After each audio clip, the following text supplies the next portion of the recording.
So, looks like we got a good live stream running. Yep, we do. And my name is Moshe, and I'm coming to you from Israel in the Galilee. Today is the 10th of February, 2026. It's 7:47 in the morning. We're having a beautiful day, 60 degrees already, and high of 69. And until later on in the morning, we're going to have partial clouding, and then it's straight sunlight. And then they're still telling us 65% chance of rain tomorrow. And then they're telling us it's going to skip on Thursday. And there's a chance of 70% or something like that on Friday. And also some kind of probability for Saturday. Now, I don't know what's going to happen, but that's a lot of rain. So tomorrow we go down to 67, then we go to 68. And then when the rain comes, this is crazy. When the rain comes, they're telling us the high goes up to 72. This I don't understand. Then it goes down to 68. Then the sun comes out and it goes up to 76. And then a week from yesterday, Monday next week, they're telling us it's going to hit 79 degrees. That's almost 80.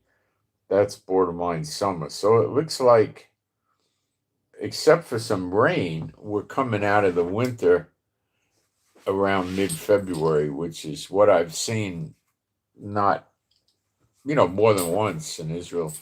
So it's not bad. You get tired of the winter and the cold and the big quilts and freezing in the bathroom and then you get out of it reasonably quickly and it's not so bad. Then you have a good time. You don't really get into the rough weather till late May or early June or something like that. Usually not until June. So that ain't bad. So what that does for us is we get free hot water heating from the solar, and we don't really spend much money on our air conditioning or our heating because we don't use it. We just burn the lights and the internet, and that doesn't cost anything, or the cooking or that kind of thing. So yesterday, my wife gave up 2 birds out of the 3 we had to another facility that could handle this type of thing. The vet, it's a long story. There was a vet involved with it, and my wife was troubled about buying all the bird food. Because money is so bad for us. That was a drain on her. Economically, she didn't like that. And it was also hard for her to take care of 3 of them after the stroke. But we got 1. That's the one that was near dead that we all prayed for years ago and came back. And we kept her here. And she was used to living in a separate area where she didn't have access to the other 2. The other 2 were buddies. And they're together still. And they'll be together where they went. And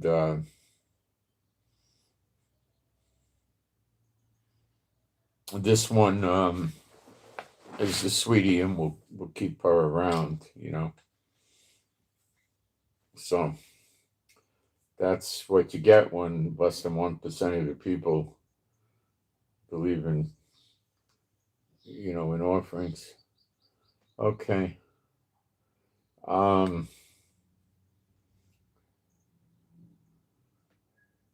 We're on Facebook now with the YouTube videos.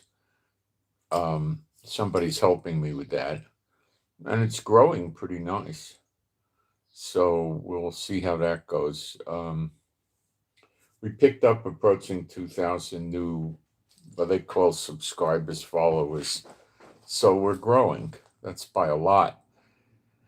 For me to grow 2,000 the way YouTube restricts people from seeing my videos, I would probably take 2 or 3 years. This happened in maybe 2 weeks.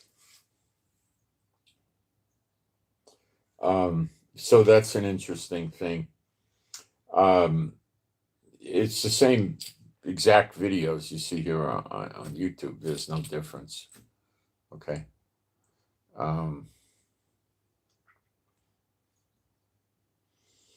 Some places are just so tight and spreading you around. I need somebody to do Rumble for me. I basically take the videos from YouTube.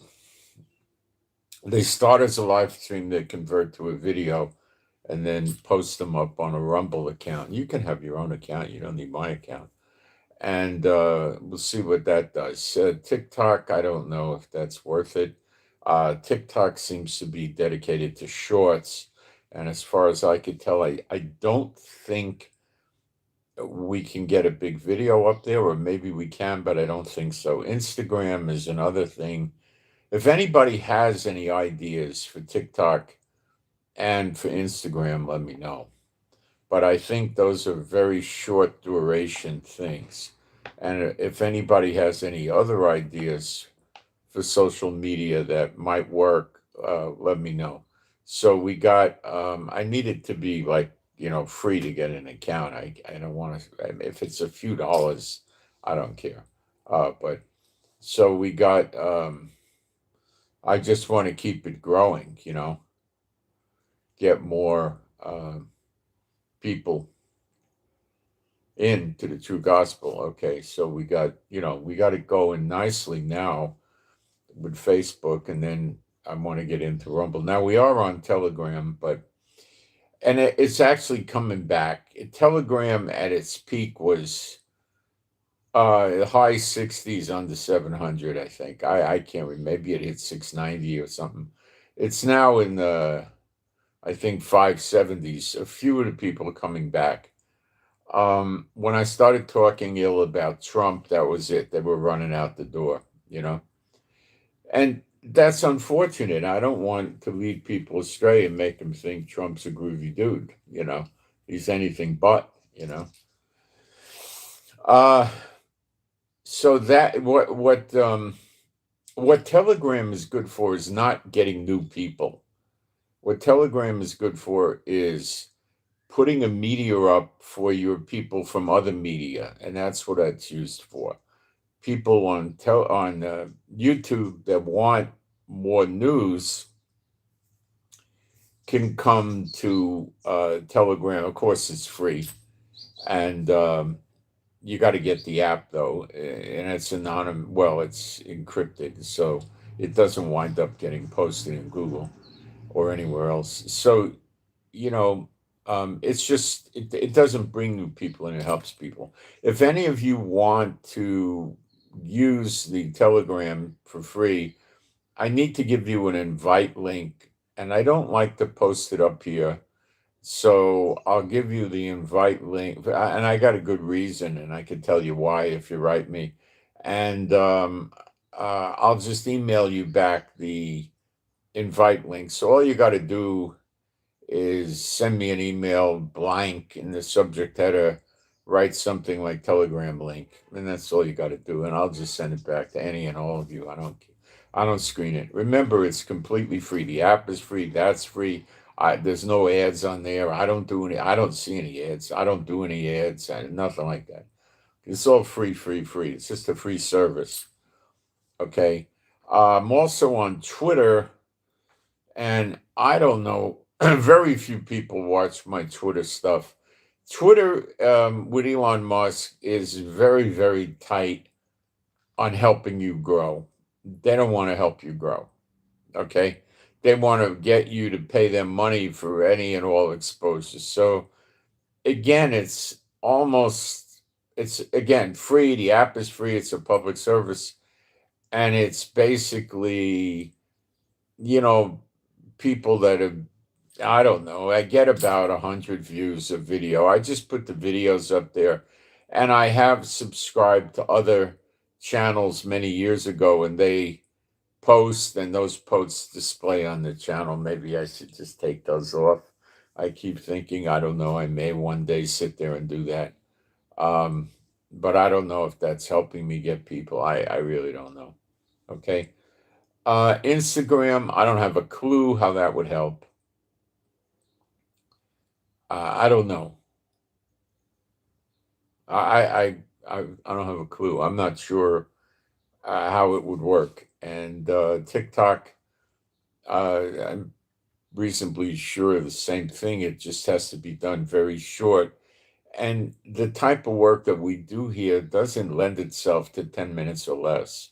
It's not, Now if I had a staff, I could put shorts up, and then, but I don't have a staff. I'm a one-man show, okay? So I get up early in the morning and I go through the news and I post it on Telegram, and I get my note. Not everything that I do in the videos appears on Telegram. They're different, okay? The news the videos has a lot on it that's not on Telegram. So I do that. I go through various websites. People are kind enough to send me news stories, and I check those out all the time, and I use some of those. Most of the time, they're good, practically all the time, so I put those up. Sometimes there's a duplication. They'll send a news story in, and I posted it a few hours ago, so I don't repost it. It's duplication.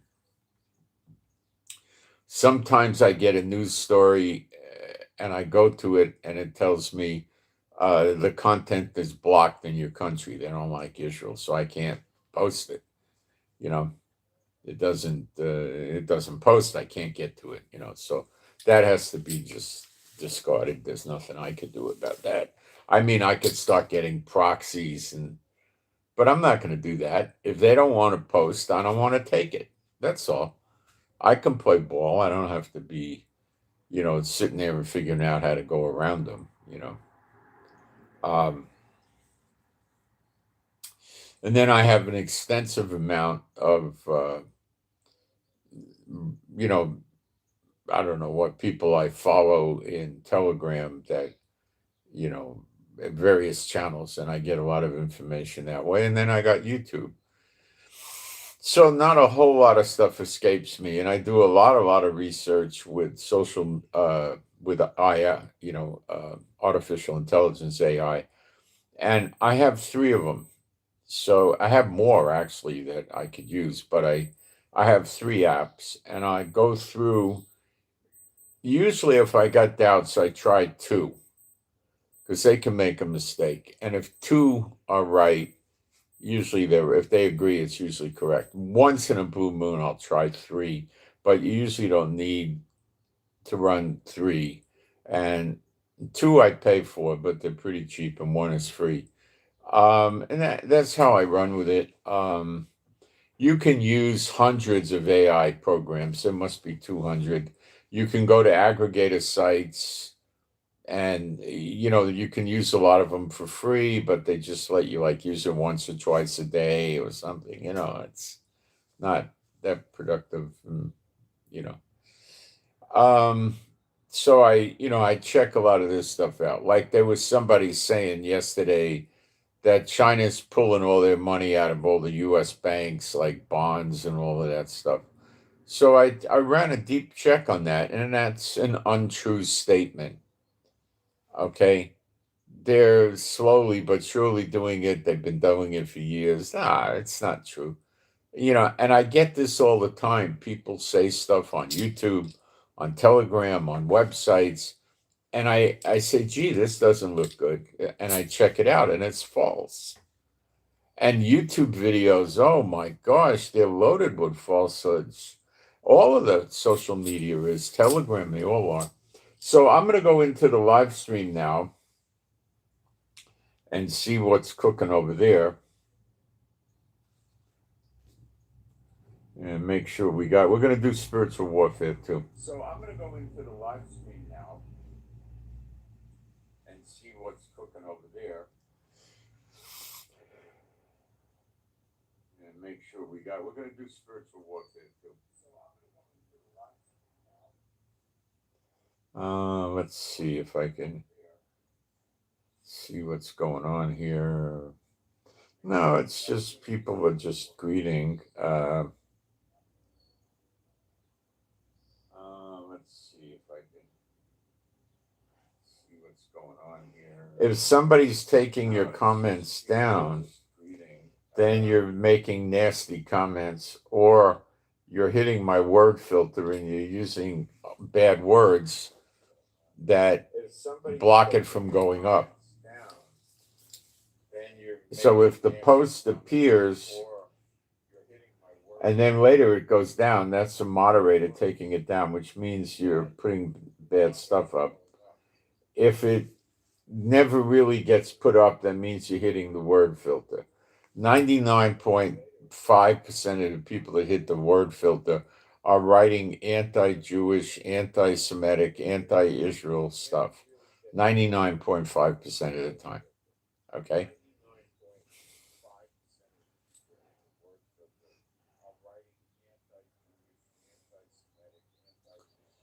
Okay, I'm going to put a post up which is in reality going to take seconds, not minutes.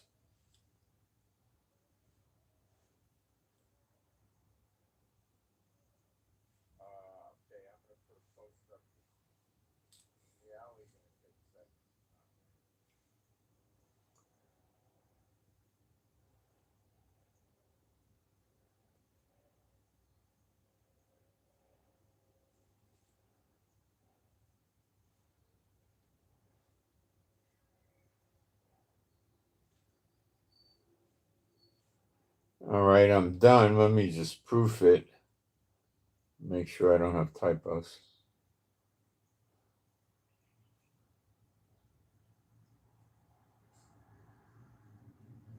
I got it. And let me pin it.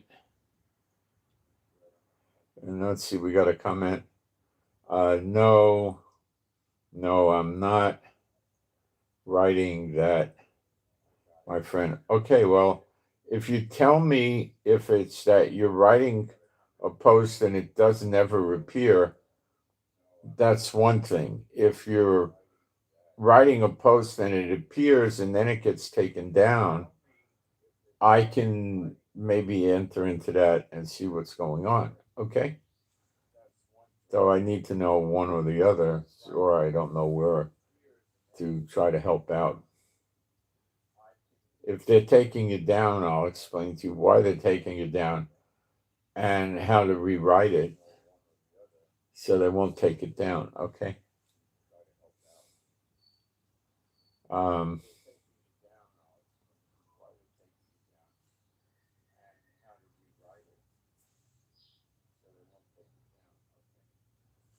right.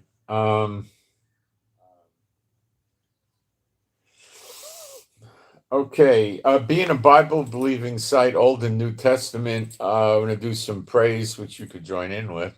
There is no God like Jehovah. There is no God like Jehovah. There is no God like Jehovah. There is no God like Jehovah. There is no God like Jehovah. There is no God like Jehovah. There is no God like Jehovah.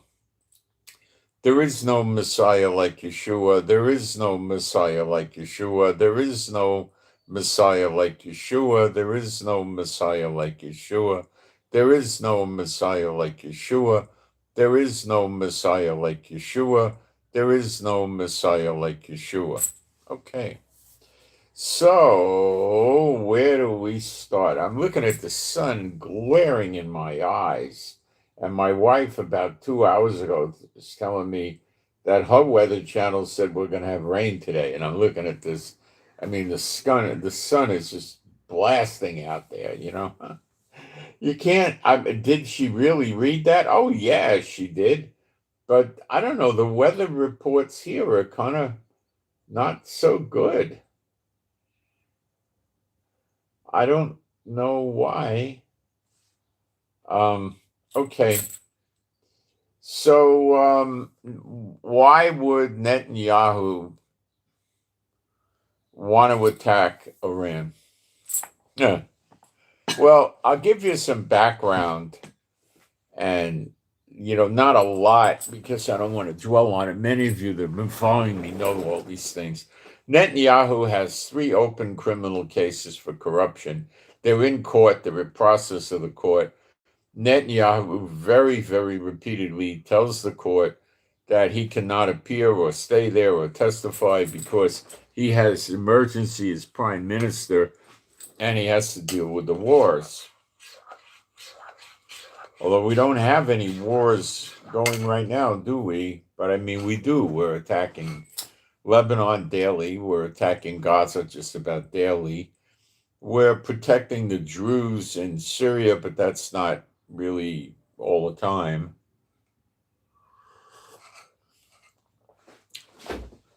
So he manages to keep himself out of court. So the cases are hanging over his head. He's been trying to get Trump to get Herzog, the president, to issue him a pardon. I haven't seen that. No pardon's been issued. Netanyahu has been trying to undermine the power of the judicial branch of the democracy repeatedly for years. And now comes his main support, not his main, a very prominent supporter of his party, the Likud party, which is the Shah's party and United Torah Judaism, which are considered ultra-Orthodox parties.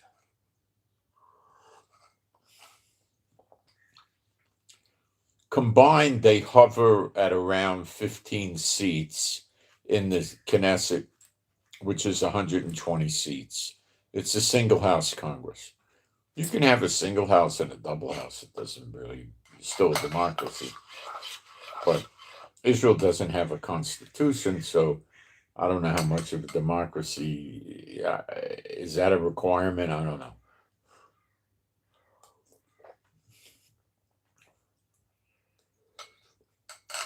So,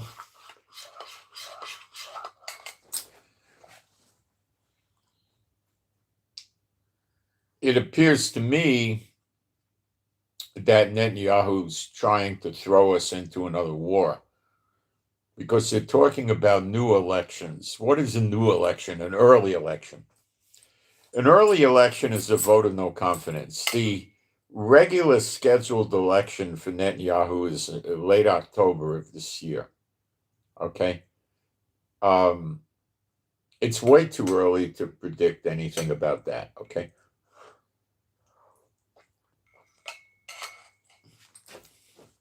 The polls may be trying to do it, but this is early February. Forget about that. You want to start talking May, June, boy, then you could look at the polls. Okay, actually, when you start getting into August, that's when it gets critical. Okay.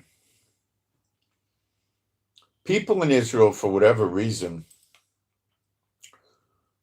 do not like changing the prime minister during a war.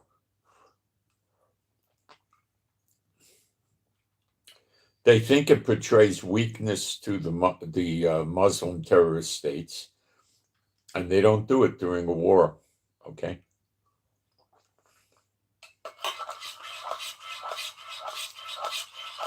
I think if they need it, they should do it. All right.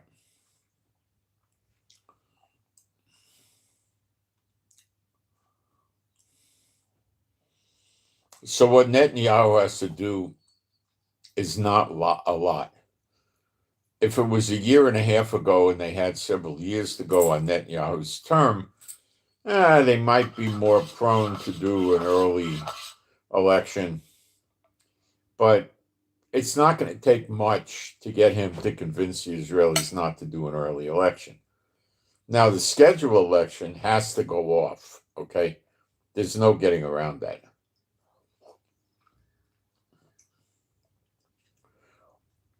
Could the Israelis postpone that if there's a time of war? I mean, it'd be highly unusual. if we were under daily air raid attacks and people couldn't go to the polls and vote, yeah, that would happen.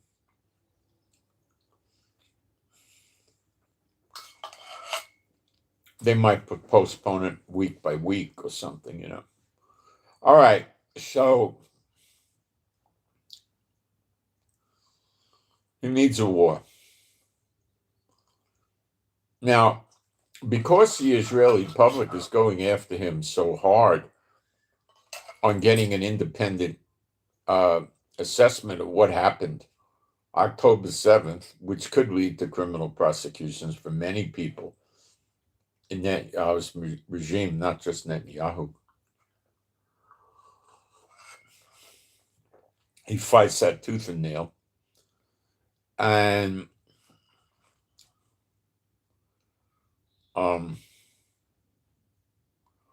I think he's mad at the Israelis for trying to prosecute him for corruption. I think he resents it.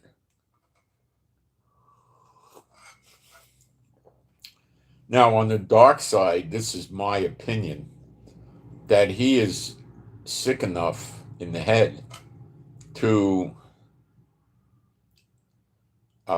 take revenge on the people for prosecuting him.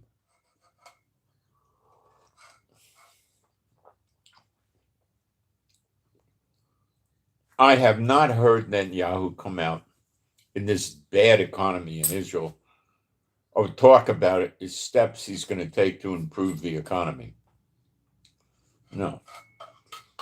Smotrich, the economics minister, came up with a few steps that were helpful, I suppose. And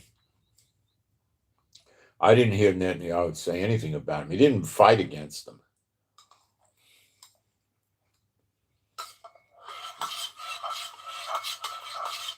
Okay. What did he do? He put a temporary tax on the banks of 15%.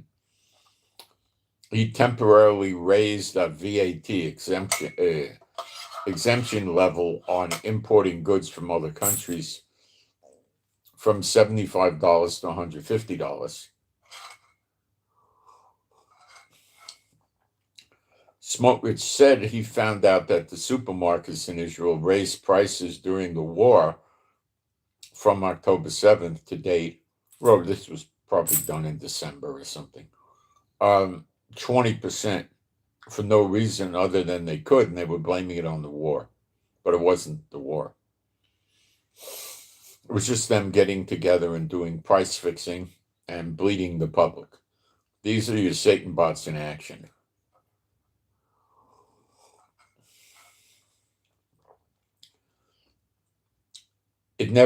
Nothing ever happened to the supermarkets. Did they compel them to roll prices back or anything? No, not that I know of. So they're still doing it. Smotrich hasn't done anything about it. I'm not so sure he can.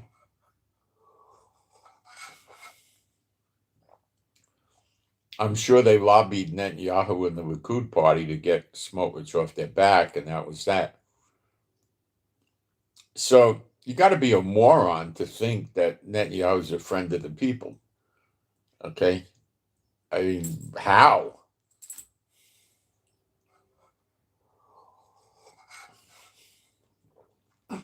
It was sickening how many people, when we were heavy fighting in Gaza, how many people were saying Netanyahu's dragging the war out, which again brings me back to avoiding having to go to court. So it's just shocking to me that Netanyahu can keep this going, keep himself in office this long. It's just terrible. He's anti-Aliyah. He's just a terrible guy.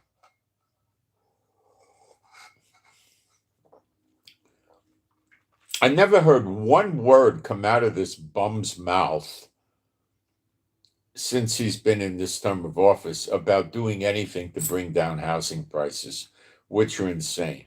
I also have not gotten any statistics yet as to how many Israelis left since October 7th, 2023. People that are outside of Israel are talking about 450,000. I don't know.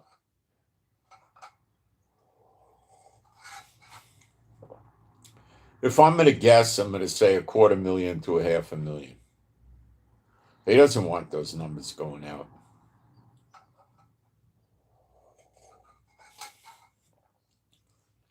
See, what Israel should do is strive to get itself up to perhaps 15 million people. Okay? It makes a lot more sense for Israel to then build a lot of things inside Israel. Like what? Motorcycles, cars, trucks, electric vehicles, things like that. Makes much more sense. We barely are at 10 million.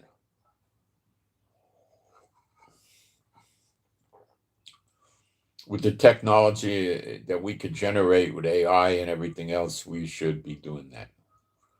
But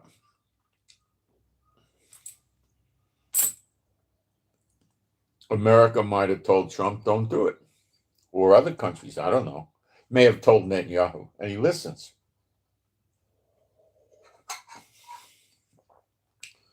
What do I think the real reason this piece of garbage, Netanyahu, that's my opinion, does this? Because Israel taxes cars at the rate of 100% to 150%. And that's a lot of money going into the government. Now,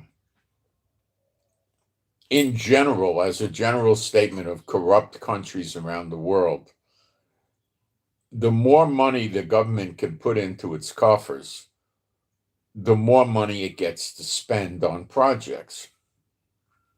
And that's one big way that corruption works.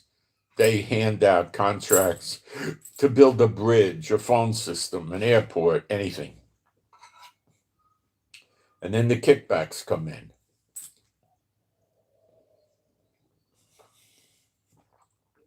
So the more the government takes, the more kickbacks they get. Am I saying this applies to Netanyahu?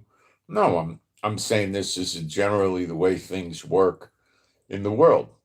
Can I prove to you Netanyahu does things like this, takes corrupt bribes? No. Can somebody prove to me that Netanyahu doesn't do it? No, I don't think so.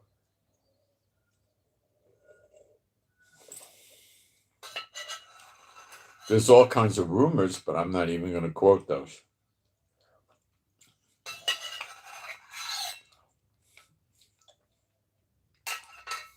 What I do feel confident about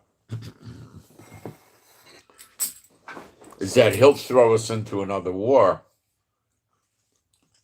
to stop a vote of no confidence and keep himself out of this criminal prosecution thing. Now, what's going on right now? Netanyahu again. This must be in this 4-year term of his, the fourth or fifth time he's tried this. He's trying to push laws through to exempt the Haredim, the ultra-Orthodox, the black clothing with the white shirt and the black hat, the black shoes, all of they wear long coats. And he's trying to get them exempted from the draft. The way it works in a basic way is they have a thing called yeshivas, which are learning institutes. But somebody 80 years old can go to this learning institute. If they don't have a citizenship in Israel and they don't want one, they can come in on student visas. Okay? Now, that is, how many times do they get renewals on these student visas is an interesting question for sure. But as we move on, well, for one thing, if they have a lot of income, like they own apartment buildings in Europe and they make $139,000 a month or something like that, and they become a citizen in Israel, they'll eventually be subject to taxes on that money, I believe. So if they come in as a student visa, their offshore money is sort of out of the picture, okay? A student visa doesn't give them the right to work in Israel or run a business, but they don't do that. All right, anyway, moving along. the ultra Orthodox are basically saying if our young people, the young men, go to the yeshiva and they learn and they pray, we don't want them in the draft. So exempt them because they're praying for Israel, and that's more important. Number one, they don't pray as you would think the word is, as you use it. Their prayers are not prayers. They read Psalms, the real book of Psalms, the one you have in your Bible. They read Psalms as a prayer for people sometimes, right? They read that as if it's a prayer. It's not. And they have a prayer book, and the prayer book has canned prayers, and they read those as if it's prayer. That's not prayer, okay? They call it prayer. The rabbis call it prayer, but we know it's not prayer. They also pray for the dead. They come around in Tiberias to this dead guy's tomb, Rambam, I think his name is, and they come over there on buses and they open their little prayer books and pray for Rambam, who's been dead for I think hundreds of years. You're not supposed to do that. Let alone they go to the site of the tomb to pray for him. But there's nothing in there but remains of bone and flesh and clothing and stuff like that. It's pretty silly. Moving along, so they've been fighting with Netanyahu tooth and nail to get a law passed leaving them from the draft. Now, they have passed the law maybe a year and a half ago or something, maybe 2 years, I'm not sure on that, it's about there, I think, requiring the Haredi young people to go in the draft. The women get out of it, and the men, it's ridiculous. So they've been avoiding the draft, and then the attorney general and the high courts are telling Netanyahu, show cause why you haven't been arresting these people or prosecuting them, and he's not doing that. If he pushes on these people, they will pull a vote of no confidence on him. Can Netanyahu get enough votes, which is 61 out of 120, to remain in office? The estimates would be no. But the other problem is who the heck is going to side with the Haredi? See, Smotrich and Ben-Gvir are right-wing players, and I don't think they might, side with the ultra-Orthodox, but I don't know.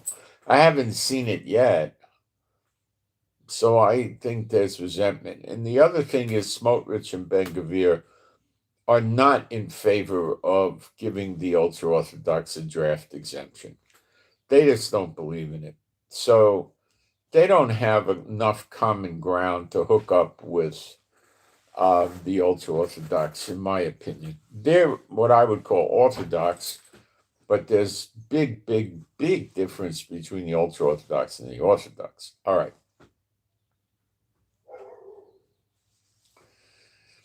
So they're putting tremendous pressure on Netanyahu to pass this garbage legislation exempting them, and the other people in Israel are not going for it. Everybody in Israel is kind of saying, no, we're not going for this. See, they think they're like the Aryan race, so to speak. Well, they know they're like super Jews. And other Jews are just historical Jews. They're not in the groove like them,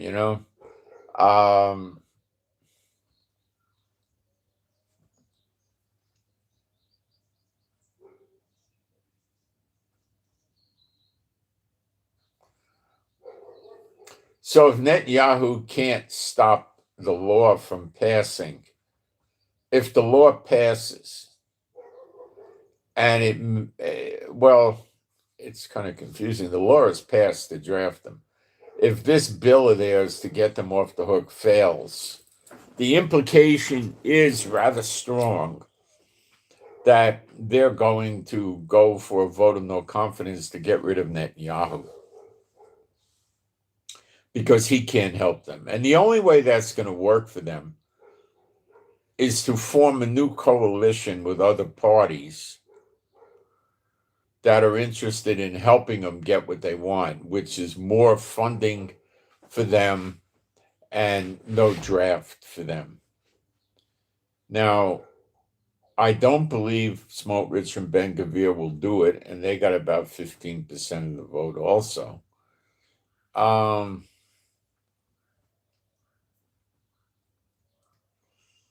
Some small party like Gallant is about 5 votes, but he's a retired general. He's not going to go for it. So they don't have a great big maybe some of the left wing will go for it. For most of it doesn't. So the truth is that the ultra orthodox may in reality not leave Netanyahu because they don't have an alternative. But if the Fed of Israel is saying, okay, these guys got to go in the army or we're going to hold Netanyahu responsible for obstruction of justice or something like that, well, Netanyahu's going to have to let it happen.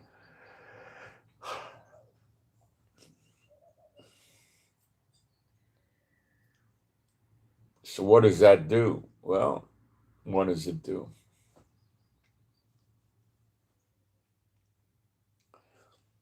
I don't know. But I think there's a pretty strong chance that this is the second or the third time Netanyahu's been trying to save them from having their guys go into the draft. So this time he may fail and they go in the draft, and then they'll start voting no confidence. And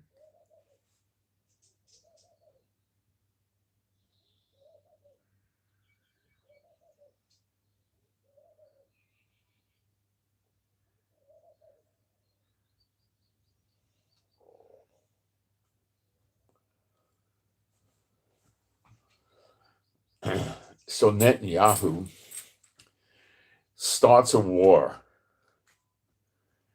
and that will stop, believe me, a major chunk of the Israeli population from wanting a vote of no confidence during the war. And then, stays in office. I'll be right back. And that, my friends, is why I think he's going in on the Iranian war. I'll be right back, really quick.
So Netanyahu was on the endangered species list, and he can very easily become extinct.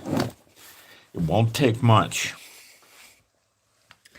So he's basically standing on the edge of going to prison, 1 foot just about in the prison, and the other one, no, that's not fair to say. No, that's not true. He might beat the case.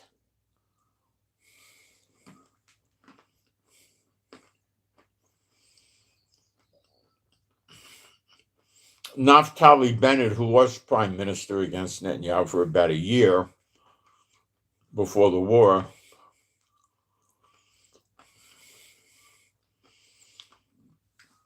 Was better than Netanyahu,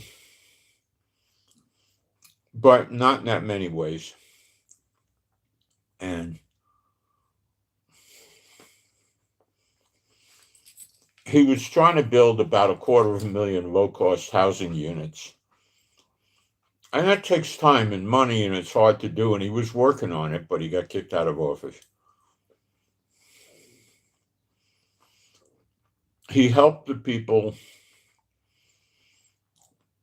filing for immigration,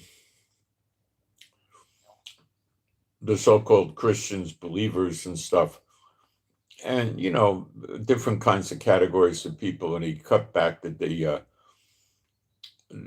discrimination against them, which the Haredi were pushing.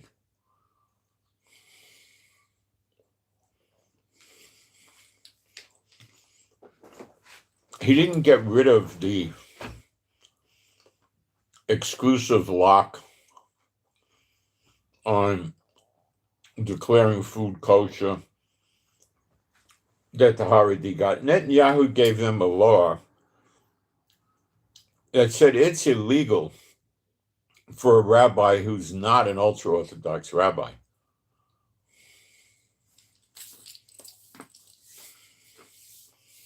to say this food is kosher.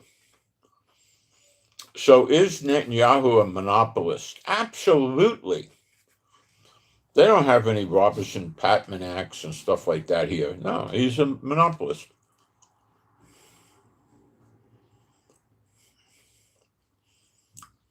Why do we have one electric company in Israel?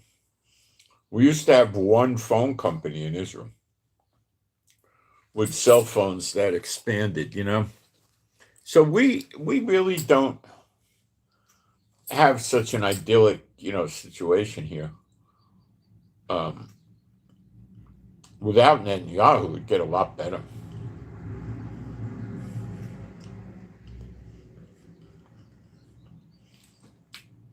So Bennett is pro Aliyah. Say Bennett wasn't. I mean, was he good? No, he was an S-bot.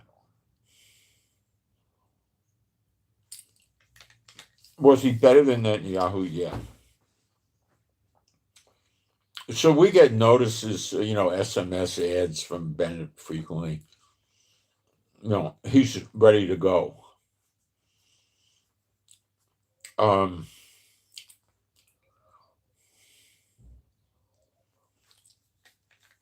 Anybody that doesn't support the ultra-Orthodox is going to make Israel a better place. First of all, I think the cost on our food for this kosher only with the ultra-Orthodox business is costing us probably 20 to 25% on the food, unless you buy non-kosher.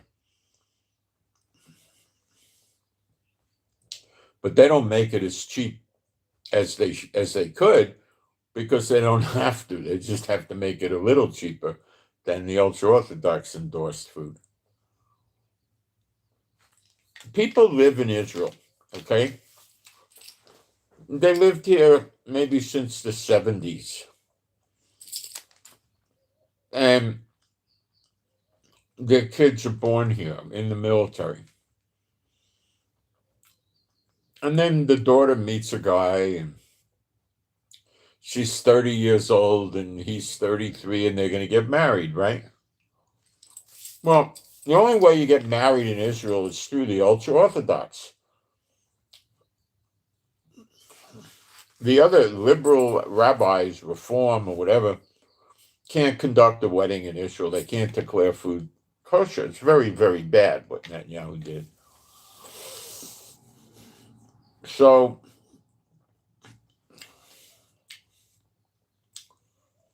this girl goes to get married, and they want to know if she's Jewish. She says, yeah, well, they don't know how she's Jewish.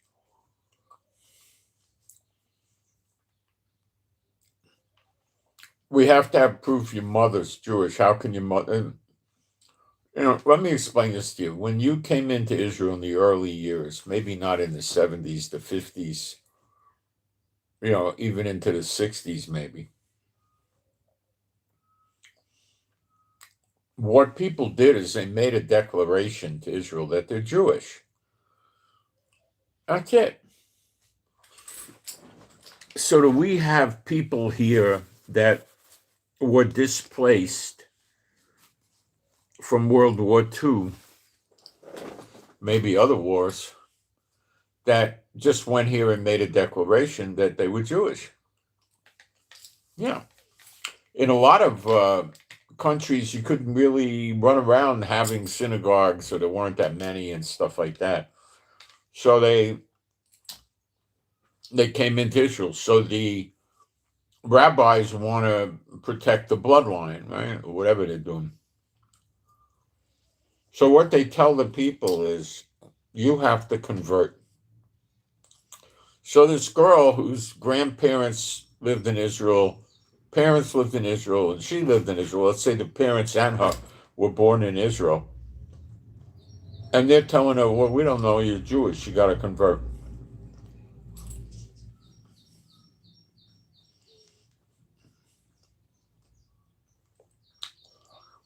So if they want to get married, what they have to do is go out of Israel and get married.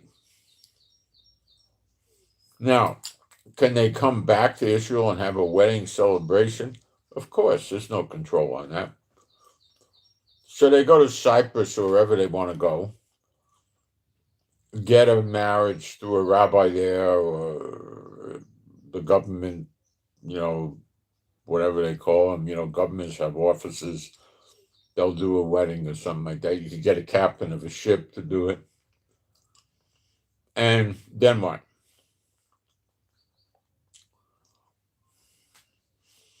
They come back to Israel and they have all their friends and relatives come, and they get a banquet hall, and they have a smorgasbord, a buffet, and a band, and they have a great big party and a celebration, but it's not the same thing. They can't have the ceremony, step on the glass and the hoopah, and then get together and have the party right after. They can't do that. Who the heck are they? You see what I'm saying? Netanyahu doesn't care. He doesn't care.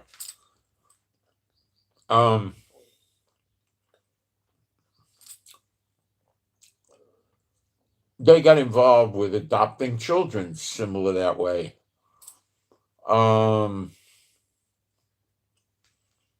Craziness.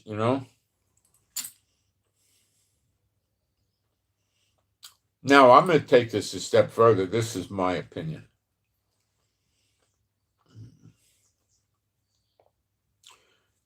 Netanyahu will attack Iran for these reasons.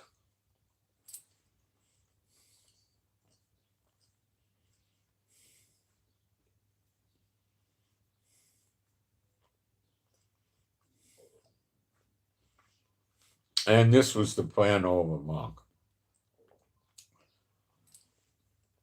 Because it was Netanyahu that attacked Hamas, Netanyahu that attacked Hezbollah. We did some light attacking in Syria and Iraq. And we attacked Iran. Did America attack anything? Well, if you want to call it an attack on Iran, hitting the nuclear facilities, yeah, go ahead. And they hit Yemen, but then they backed out. They hit Yemen multiple times, and they backed out. So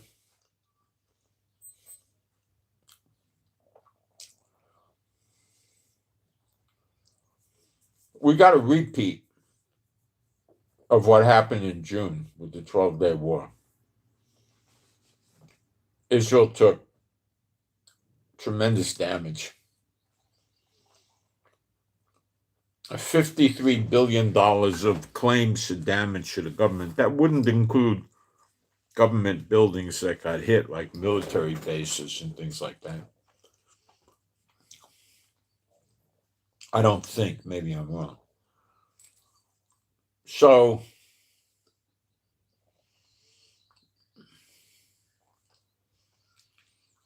why did Trump bring all this equipment in? By the way, the shipments seem to have stopped, which would make one think that Trump finished prepping for what he needs. So the Pentagon is happy they got everything here that they need for what they want to do.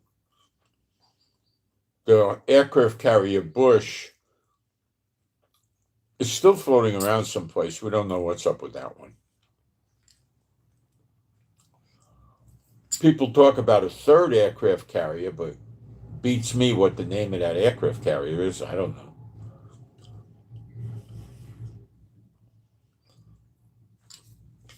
There's about 10 warships in the Middle East now. With the Abraham Lincoln Aircraft Carrier Group, we think there's up to 300 combat type aircraft in the Middle East, which is a good amount.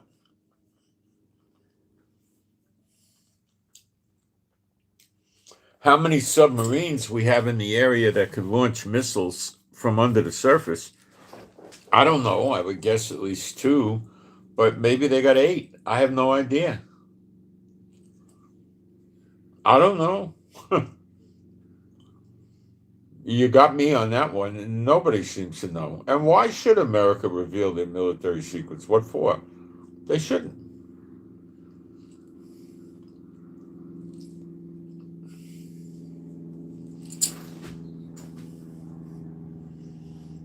Iran has been fortifying their nuclear facilities, putting more barriers on top of them.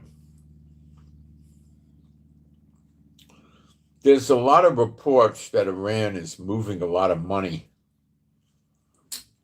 out of Iran. There was the latest report, and I don't know how true it is, was that the Shah's, not the Shah, the Ayatollah Shmukhmani, I think his grandson, moved $387 million out.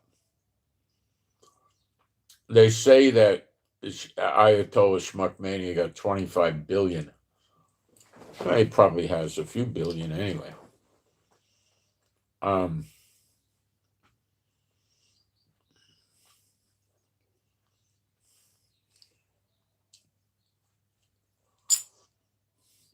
Moving the money out was not something we saw in the June war. And it's a sign that they're considering getting out of town because they don't want to get blown up. And I think what scares them is not just Israel dropping bombs on them or America dropping bombs on them. It's promoting, protecting, helping, and assisting the protesters to destroy every aspect of the Ayatollah Shmukhmani's government, the buildings, everything. If we destroy the government buildings, the government vehicles, the government can't function. Then you just say the government failed. They're no longer in power. We are. And then Trump helps them and that sort of thing. So I believe it's the same as in January. Israel's going to do the dirty work. And this time they got a twist. Iran is going to make a lot of people pay the price for this. And the world doesn't know this. And I'll explain it to you right now.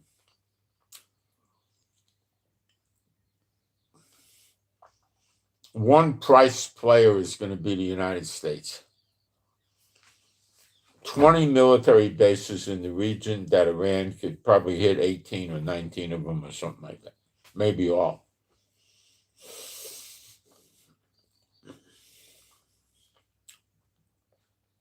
Iraq would likely help, and Yemen for sure would help, the Houthis in Yemen. Hezbollah, I'm not sure they can do anything. I don't think Hamas could do anything. And the militias in Syria and Iraq could definitely do something. What, I'm not sure, but they'll try. Okay, so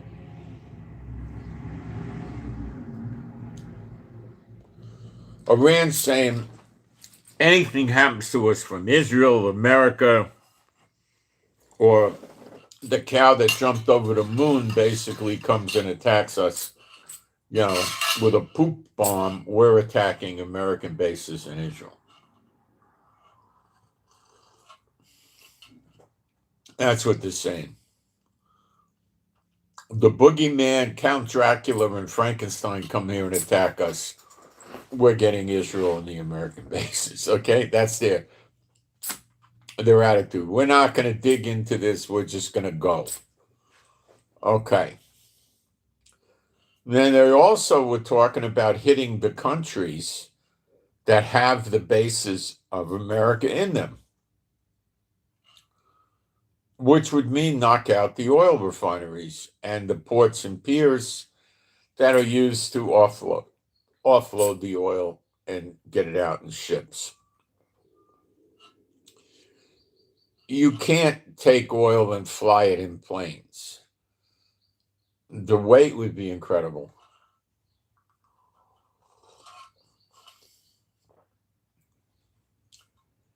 And the cost would be horrific. So they don't do that.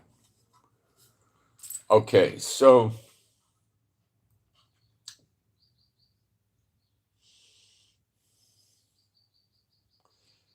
they hit the American bases. What happens? Trump goes back at them. What do I think? I think the Lord showed me this. What do I think about all these weapons that Trump brought in?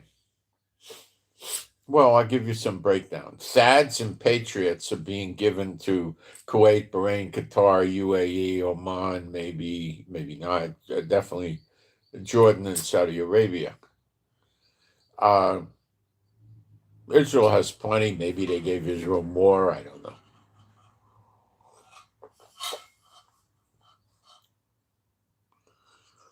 Israel has no need of the Patriots. We don't use them.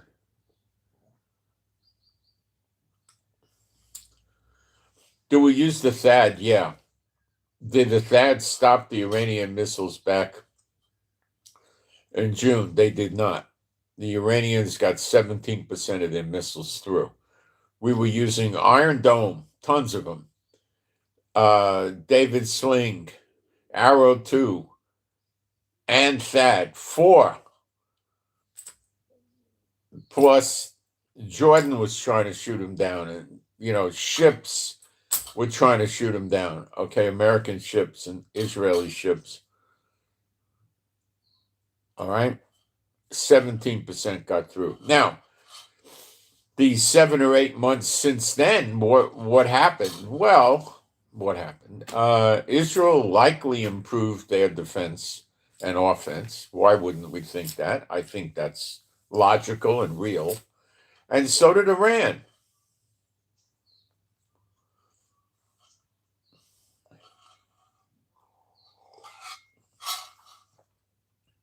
What does that mean? It means we don't know. The 17% penetration rate of their missiles can go to 35% or it could go down to 5%.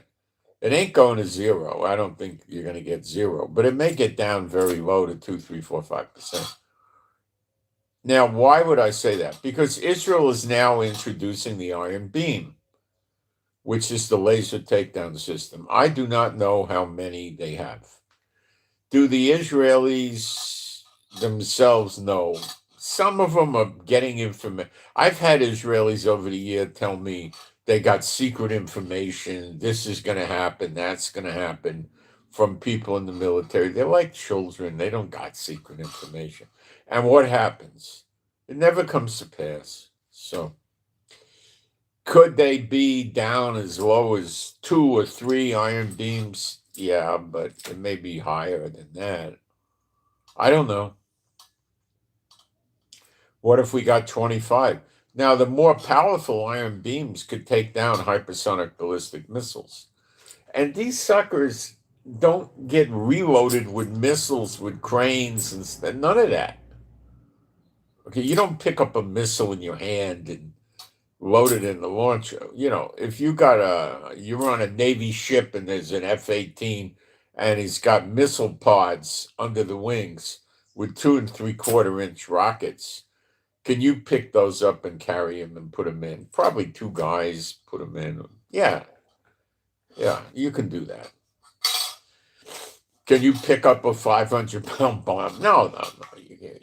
You'd have to be, pick up a 500-pound bomb. You'd have to have 23-inch arms, and you'd have to have a 59-inch chest, and even then you wouldn't be able to do it probably.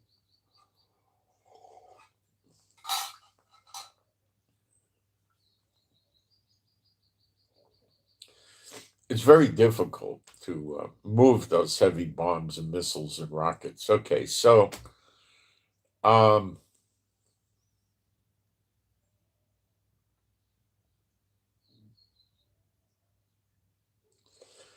we don't know how bad Israel's going to take it if we get hit by Iran.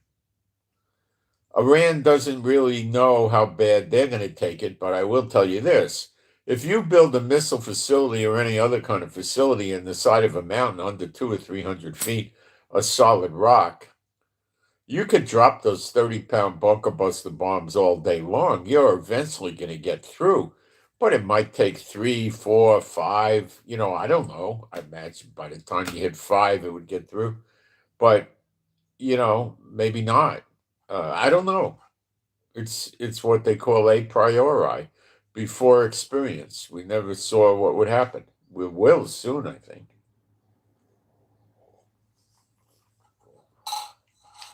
So what's America predominantly doing? They're here to protect their bases. Okay? They have deterrent value. Israel attacks Iran, Iran's getting destroyed. Let's not kid ourselves, okay? Israel is definitely friends with the protesters, definitely trying to help the protesters with money, communications, weapons, intel, safety, anything they can do. So's America. So's MI6, and who the heck knows who else. Okay? For all I know, the Saudi intelligence people are trying to help the protesters. Look, the Saudis are deathly afraid Iran's going to fire on them, Iraq will fire on them, and the Houthis in Yemen, their next door neighbor, will fire on them, and they don't want to see their oil refineries smoking and government palaces smoking, and well, they don't want to see that. They want to run around showing the world how happy you can be with riches, and that is a falsehood. Don't ever think that you're going to be happy because you have money, period. That will not make you happy. Money without health is going to precious little good, okay? Money with a bad family situation, precious little good.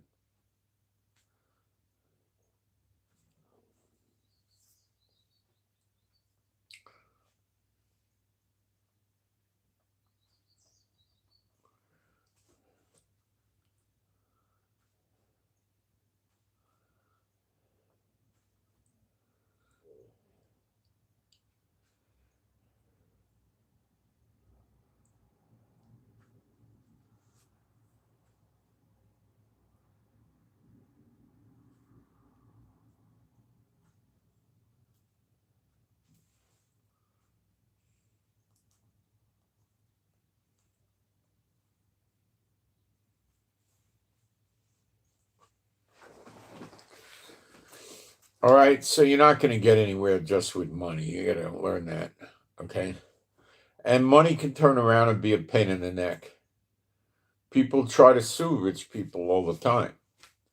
If you're rich and you're not a Satan bot, the Satan bots are going to make you a project and go after you all the time because they know the judges are Satan bots. and they're going to go after you. They'll get a big Satan bot law firm. The plaintiff is Satan bot. His lawyers are Satan bot. The judge is Satan bot. What kind of chance do you have?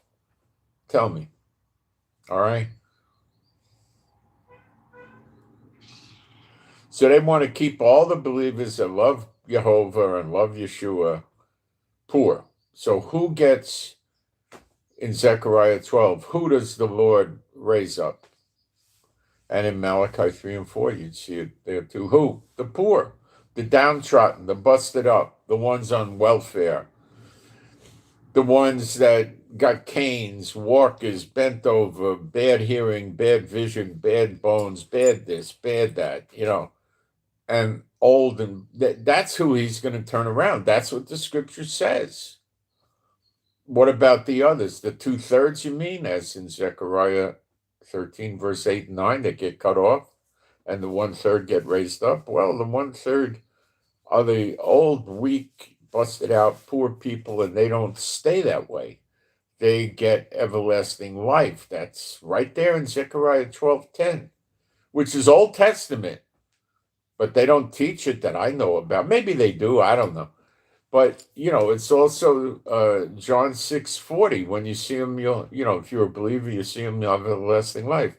And he pours the Spirit out on them before the appearing in the sky of Yeshua happens, So when he pours the Spirit out on them, they have everlasting. They are believing that. So don't think that just money makes problems go away.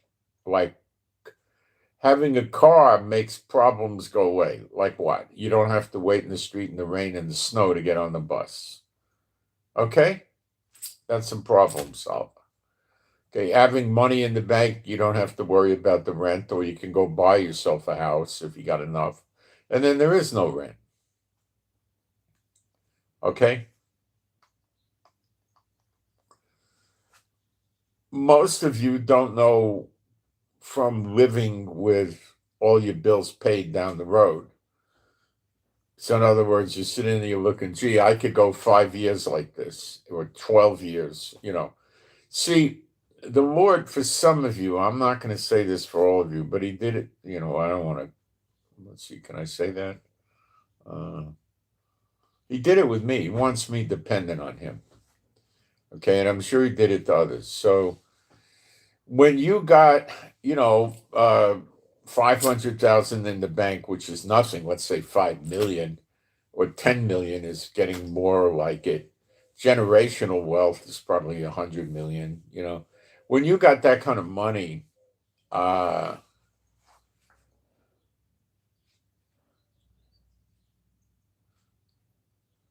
you buy a house, you buy a second house, you're bored, you buy a yacht or a nice boat. A lot of people don't have a yacht. They don't want to pay for a crew. Okay. So they buy themselves 100-foot boat. Is that a yacht? Not really at all. Technically, 125-foot begins super yacht. I mean, it's a yacht, but it's not really a yacht. It's in between. Can one person drive it? If they're good at it, yeah.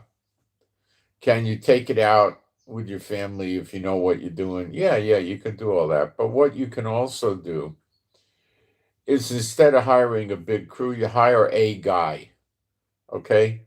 A captain for a boat, and you put the boat in a marina somewhere, and he doesn't have to live on the boat. He's just responsible for the boat. If the guy wants to live on the boat, you could have him live on the boat. Sometimes the guy might want to. And then what is he doing? Well, he's contracting with people every few months to go scrape the hull, so barnacles and stuff don't grow on it, which slows the boat down, gives it more weight. It's bad for the boat. So he'll have that. He periodically goes on the boat maybe 2 times a week or something, and runs the generators, turns the motors on, keeps everything going, checks all the pressure and the hydraulics and stuff like that, right? Something's wrong with an electrical system in one of the cabins, or he contracts, he calls an electrician to come and fix it. Um, you know, he that's it. So you're not paying for a chef and a crew of 4 or 5 people. The people that got the boats, like 180, 230-foot boats, they get crews of, 5, 6, 7, 8, 9 people even. And they're paying their salaries all the time. And these people are generally living on the boat. And whenever he wants to take off, he goes. Now, there's another way they'll do it. They'll have the captain and the 2 assistants, and maybe they'll have 3 or 4, half the crew living on the boat. And these are the people that swab the deck, wash the jacuzzi in the swimming pool, and clean the windows and check the motors and the radio, and all this kind of stuff, right? Hire people to fix it. And if they're living on the boat, they'll also have the chef there. So there might be even a 5th person, okay? So when the guy, which is not frequent with these owners, when they want to go take a trip, they want to go, to some islands or something like that, they're usually going to know a few days in advance, at least 3 or 4 days, that they got time off and they're going, right? So they call a service. They'll probably have the captain do it. They have 2 or 3 services that they know. They've opened up an account with these services and they have credit with them. So they tell the service they need 3 cabin stewards and they need 2 deckhands. Okay?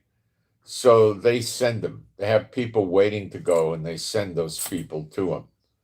Now, even if it's just for a week or 10 days, it's okay.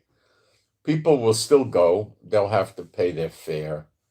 So if they need airfare, they'll have to pay, because people aren't going to pay for an airline ticket for a week of work, So they do that, or it might be 2 weeks of work, the same thing.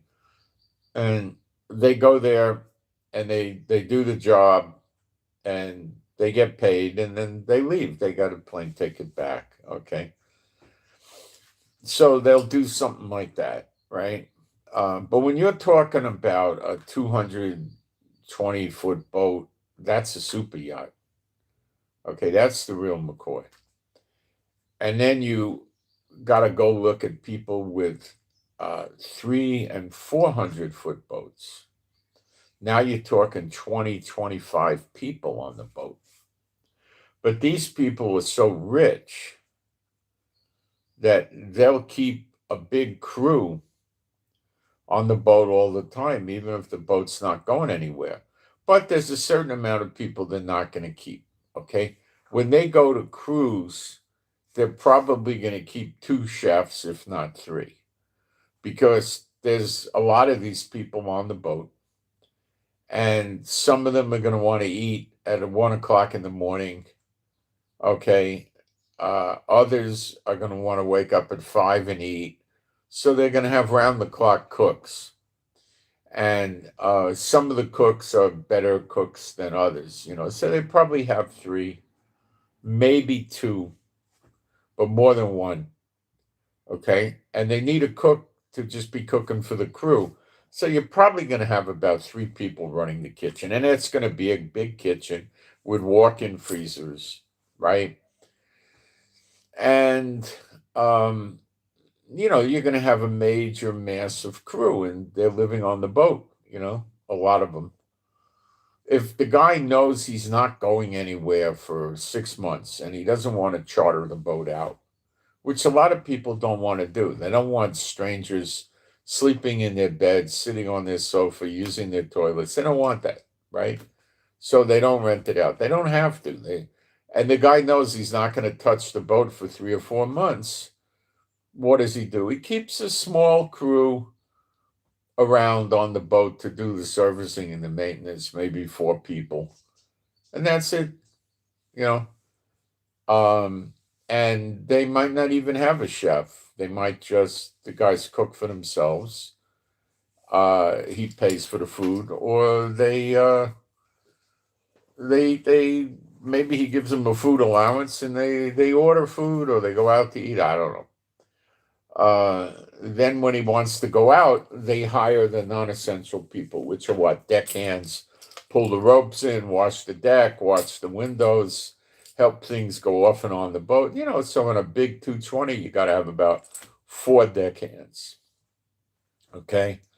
And you probably need about 4 stewards, stewardesses, whatever you want to call them. So those people they bring in just when they need them. And the others got a year-round job, because the guy don't use the boat. Now, if they take the boat and they put it out for charter, which a lot of these people do, then they're going to keep the stewardesses and everything else in place all the time.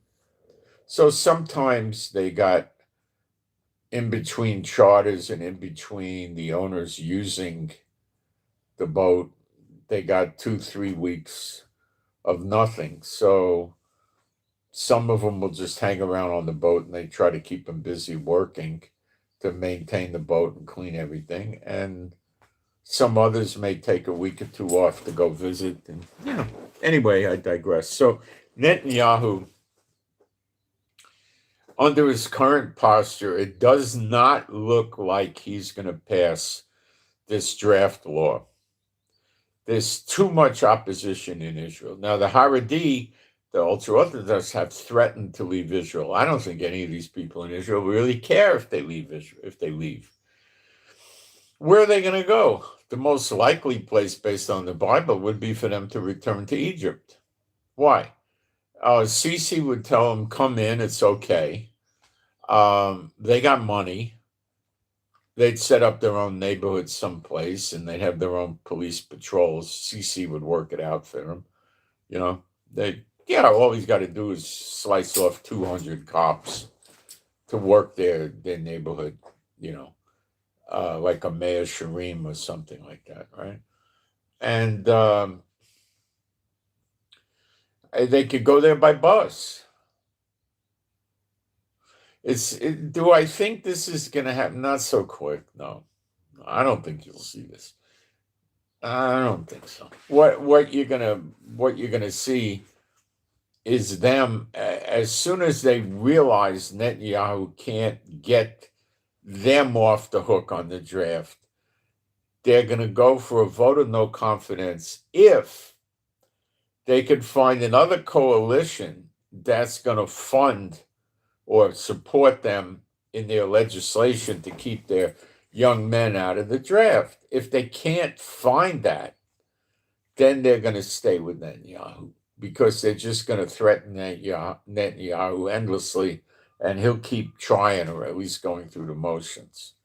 And they'll be saying, well, maybe we'll get lucky, So, what's the war going to look like between Israel and Iran? Well, you see, it's Trump doing it, and before Trump did it, Biden did it. And Netanyahu is the Trump puppet. Okay, yes, sir, Mr. Biden. Yes, sir, Donald Trump. Yes, sir. Yes, sir. I hear. That they're like a slave. He's like their slave. And there's dumb people that sit around saying that, Israel runs America. Oh my gosh, you got to be a moron to believe that? A moron. All Trump's doing here with his big military buildup, like what Biden did, he's protecting Kuwait, Bahrain, Qatar, all of those places, right? And he's protecting his American bases. That's all he's doing. And Israel's the sucker that goes around and is stripping the proxies of Iran. I mean, Hezbollah is nothing like what it used to be. And Hamas, and there's nothing going on in Syria, but that was Jehovah's doing more than Israel. And, you got Iraq and Yemen and Iran to worry about. So,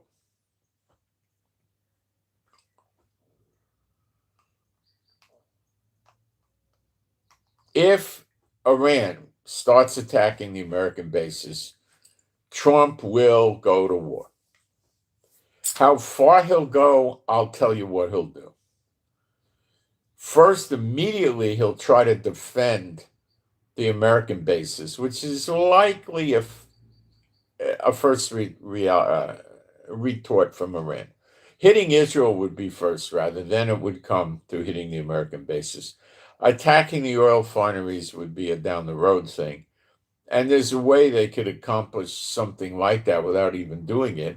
And that is to just shut down the Persian Gulf. And they have enough military assets in the Straits of Hormuz area to do it now. And they've already done it in a partial way, interdicting ships. We don't know about those 2 ships they seized with like 1 million liters of gasoline and captured 15 sailors. And we still don't know the nations that these, behind these 2 ships that Iran captured. So they're not telling us something. They're keeping this from us.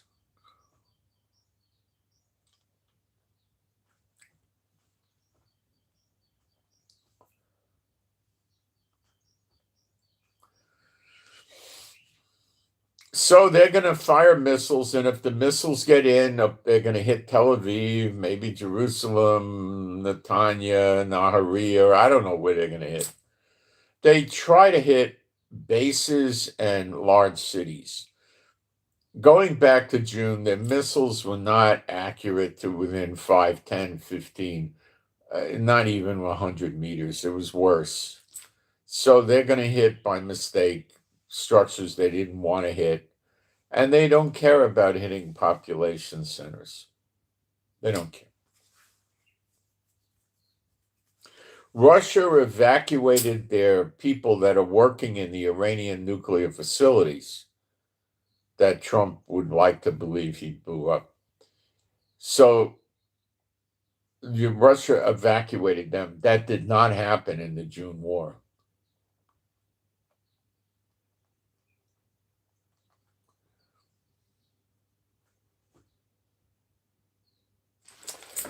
So what is Russia going to do? Well, I don't know. What is China going to do? We don't know. This is a wild card. Trump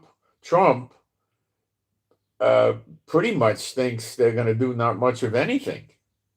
Or he would have 50 warships here and, at least 1,000 aircraft and many other assets. But I don't see all that equipment here at all.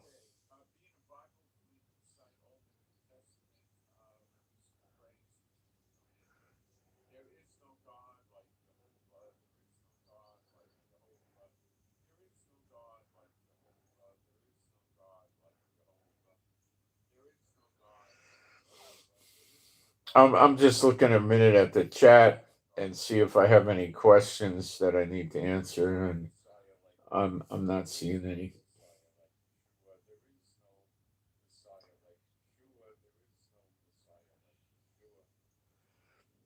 If you think that we're going to see Trump and Israel fighting shoulder to shoulder against Iran, Iraq, and Yemen, oh man, you're so up the creek without a paddle.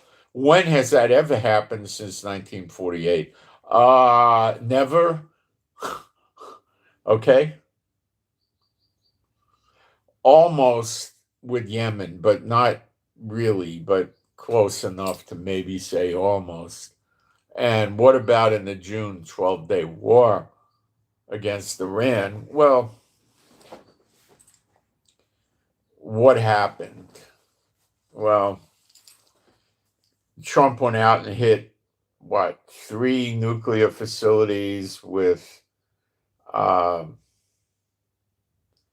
bombs that couldn't do much damage and things like that, right? He didn't accomplish much, did he? No. No.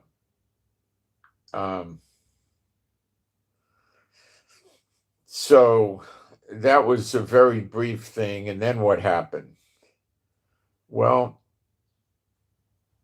what happened is um, the Iranians hit a building in Qatar that housed American soldiers like 1 o'clock in the morning, and they blew the building up, and Trump is running around saying that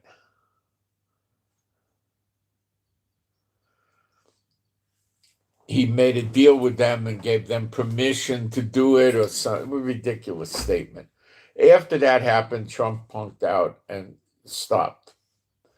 And do we know if all the soldiers were evacuated from that building, or perhaps there was some there and got killed? There you go. We don't know. We don't know.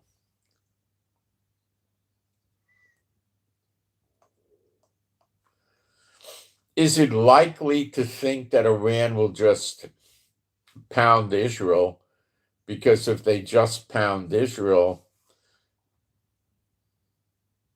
and they don't do anything to American bases or the other Middle Eastern countries, that nobody else will join in the war. Yeah.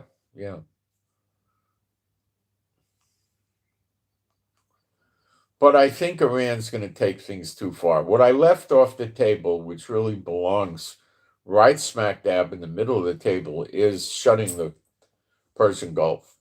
Iran has got submarines there. They got naval mines ready to go. They got, the other day, they had 40 go-fast boats over there. They got regular big military naval boats there. They have all kinds of missile batteries on the land of Iran right near the Straits of Hormuz, and they are all set to permanently close the Straits of Hormuz. But permanently is not a great word, because I don't think, all things being equal, which is maybe not going to be the case, I don't think Iran can maintain a blockade for a long time.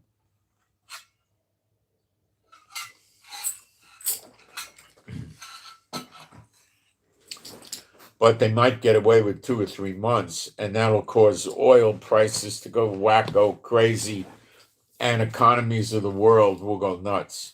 Something like that could cause oil prices to hit 300 a barrel. Yeah, or more. Let's take a look at what crude oil is selling for now. I don't think it's even hitting $70, but we can find out pretty easily. What is the current price for a barrel of crude oil now, today?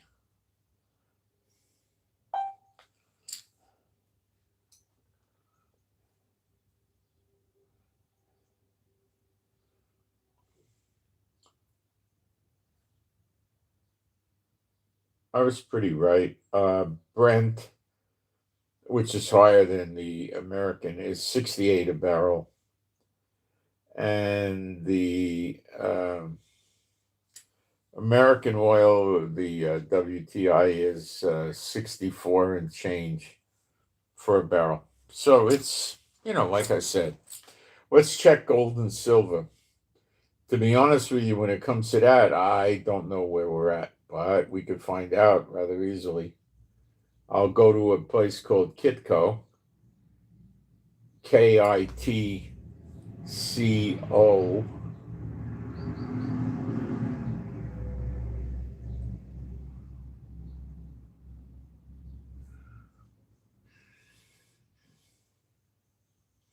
This is up to the minute metal prices.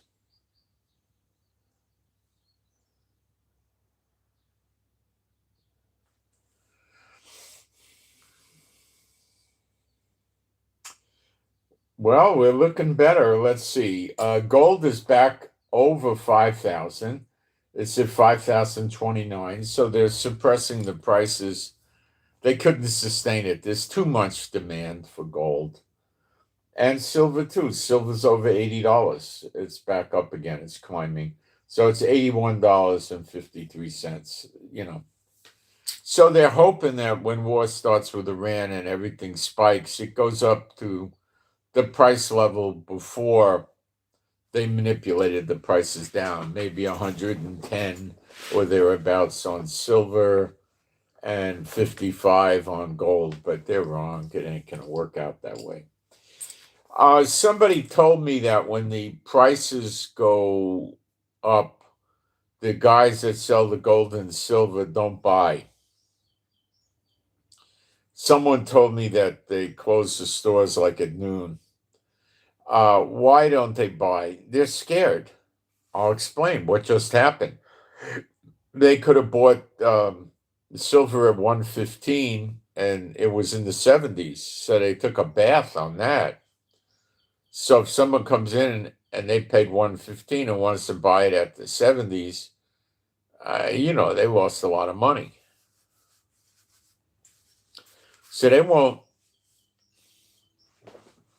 Let me explain. Silver goes to 115 and it stays there for 2 weeks. Then they're going to adjust and say, okay, this is the new price of silver. I got to go with it, maybe even after a week.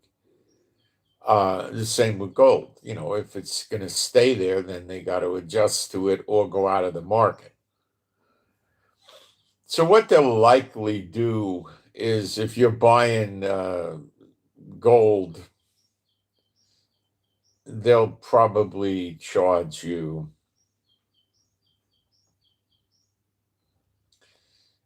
I don't know, maybe $150 for an ounce as a royalty. So if gold is selling for $55.50, they'll pay you $5,400. So they got a $150 margin to position out of.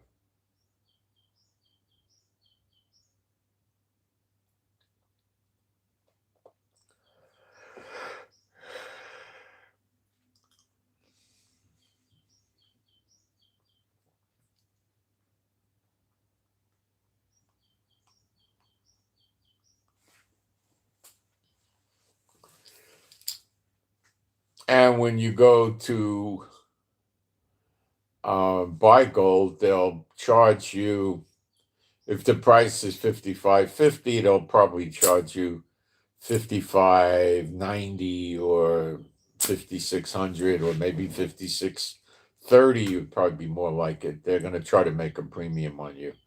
So they try to make their money coming and going. But see, left to their druthers, they would rather see gold at maybe 1,800 an ounce because there's a lot more comfort in it for them.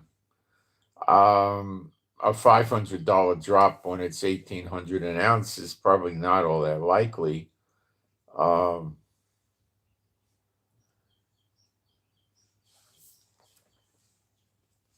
But we got to watch. The money, let's take a look at what the dollar's doing against the Israeli shekel. It doesn't make a lot of sense. It's $1 buys 3.08 shekels.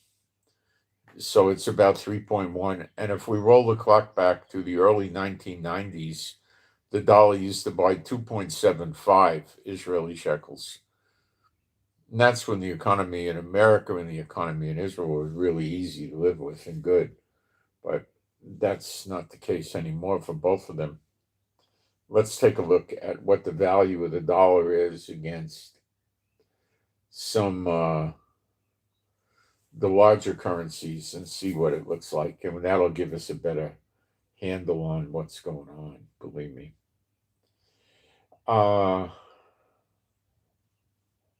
Let's try the euro.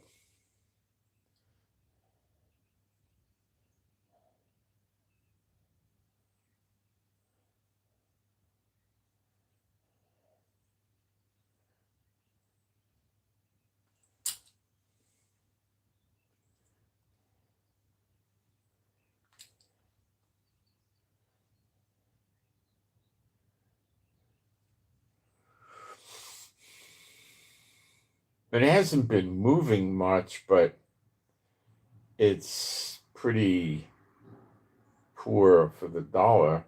So the euro's worth 80, about 84 cents.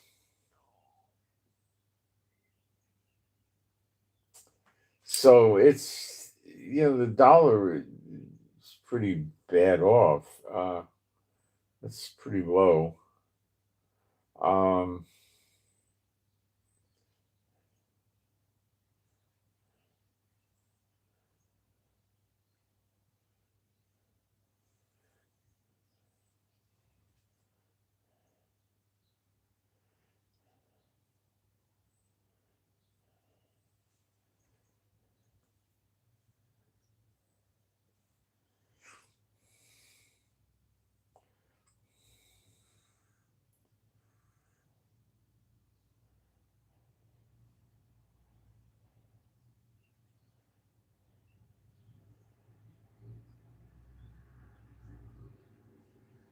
let's see. Let's try Canadian.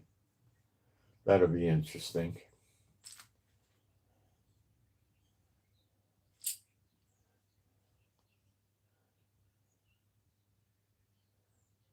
It's driving me crazy with ads. They don't want me using it. Okay, we got a pretty good idea with the euro. So um,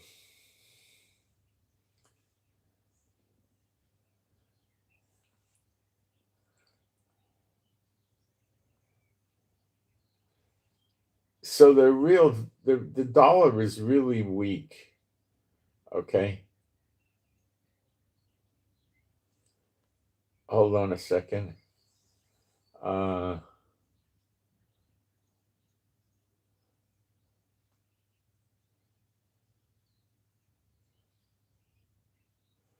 hold on a second. I gotta do something.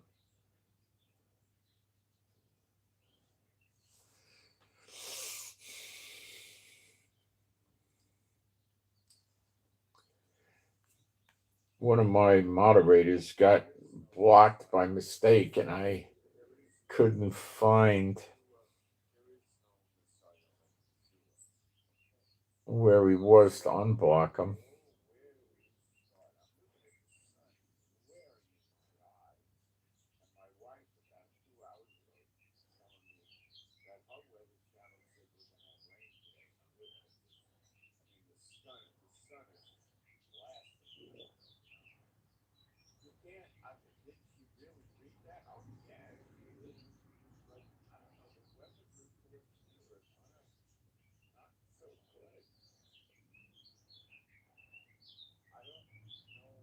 Uh,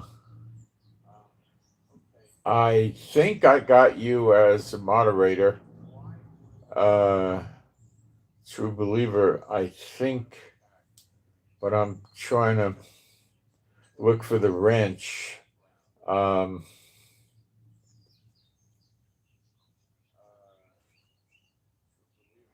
can you post a true believer in the chat something so I could see if the wrench shows up on your posting?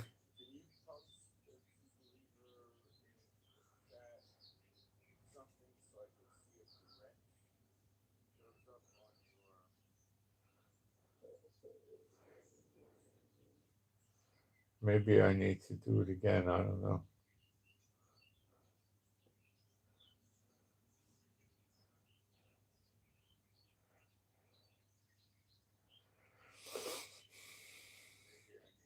No, you're a moderator. You got it. I see it now. You're a moderator. Moderator helps me with taking down people that put nasty things up and things like that.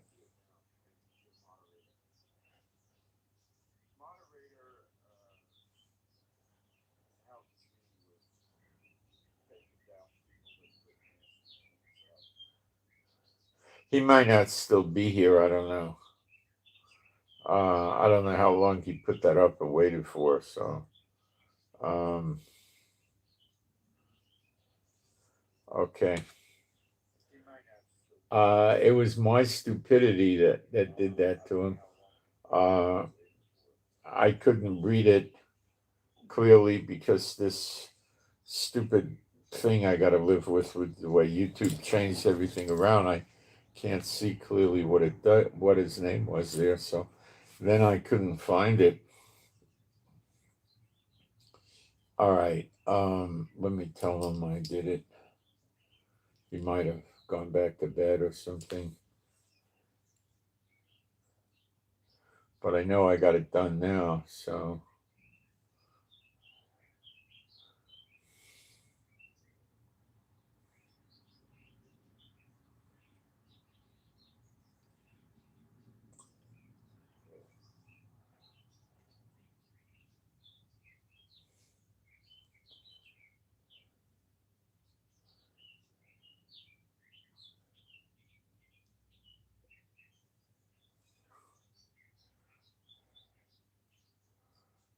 All right. So it's not any fun for us sitting here in Israel and waiting for missiles to come in. Now, Netanyahu is a guy that likes surprises for his enemies.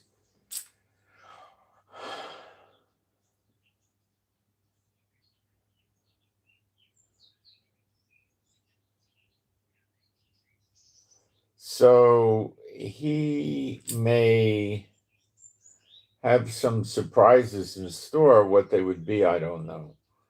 Netanyahu is very much worried about the missile cities because they, over time, will keep getting more longer and longer range missiles, more effective missiles, and more threat to Israel. So he wants to blow them all up now.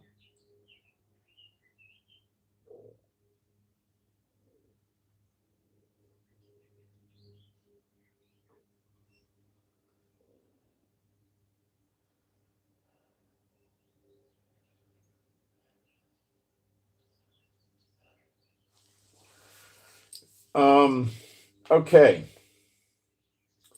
So let's get back into the news. Enough housekeeping. All right, let's see what else we got to cover today. There was a lot of news, basically war news. So I gave you a realistic picture, in my opinion, of what's facing us. And it looks to me like Netanyahu will be doing the attack on Iran and Trump will be hanging out in the background. And he probably will never attack Iran just because they're counterattacking us. That's not going to happen. He'll try to do takedowns with ships, with planes. He'll give us weapons, and that's all he'll do. And if we start taking a lot of missiles, you're going to see another maybe 250,000 people move out of Israel. That is a sick way to get lower housing prices. That's what a sick man would do. Um,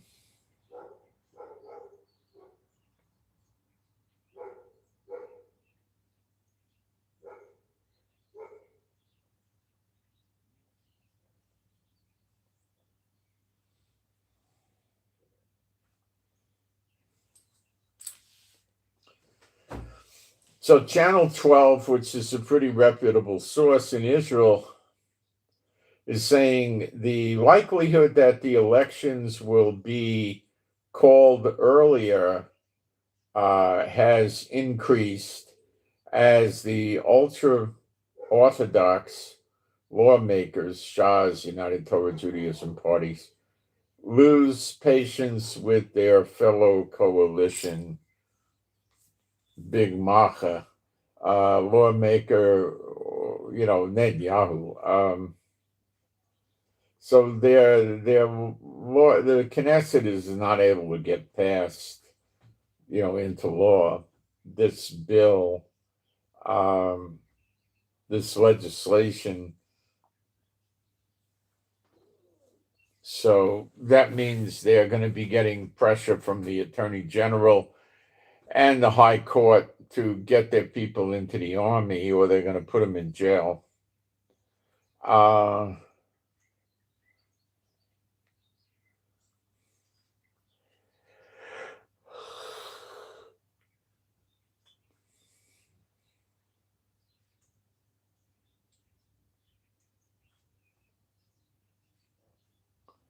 And I think this was the plan all along, to have Israel attack Iran.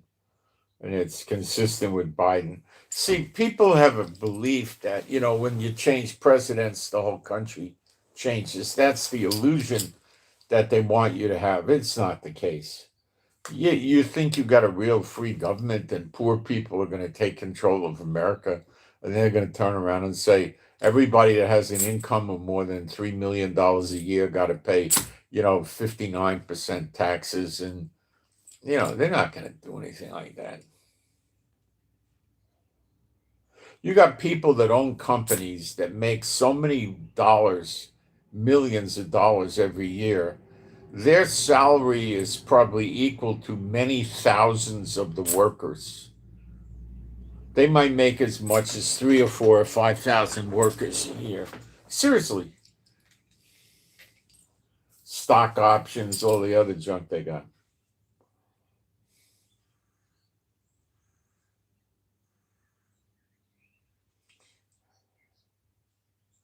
Because time is so short, I'm not so sure we're going to see early elections. Now, the bad news, and I tell you this is really bad news, is that Netanyahu may get so scared, not only about these 3 criminal cases, but an independent investigation about October 7th, which is definitely going to pin the tail on Netanyahu. He's going to get it. That the criminal penalties there would be he'd be never get out of jail. So he might throw Israel into a war of catastrophic proportion. Well, having a fight with Iran and Iraq and Yemen at the same time is rather catastrophic proportions, I would say.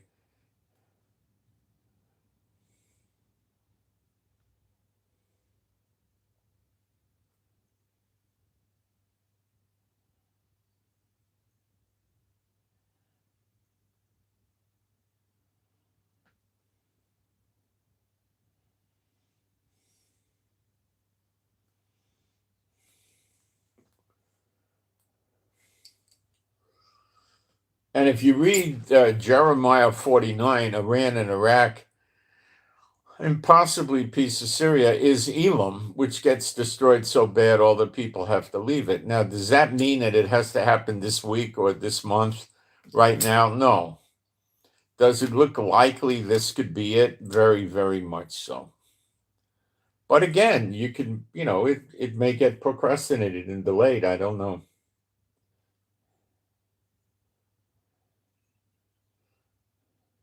If Iran gets really scared and they're getting pounded by Israel, and they're not hurting Israel back, they'll start with the American bases. And if that doesn't work, then they'll go hit the oil refineries of the other countries, and they'll do the closing of the straits. And then if all that fails, they'll just get destroyed into nothing, because by then there'll be so many countries that hate them. America will have a whole, entourage of people trying to waste Iran.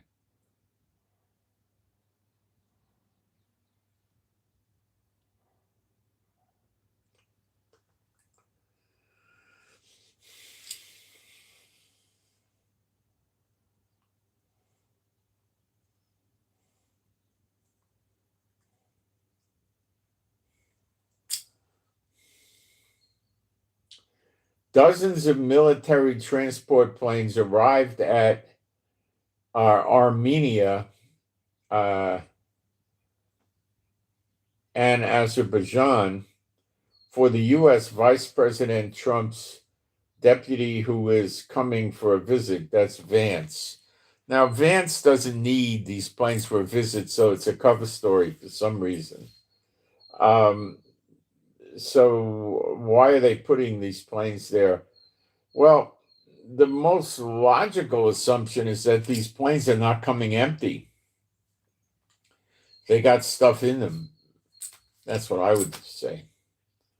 All the dozens of transports planes that arrived in recent days, including the last night to Turkmenistan, their purpose and U.S. military to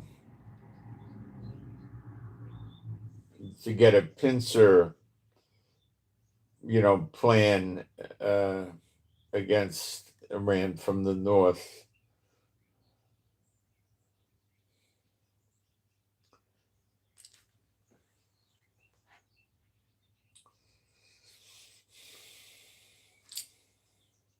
Azerbaijan has got weapons from America, and Azerbaijan is on a border with Iran,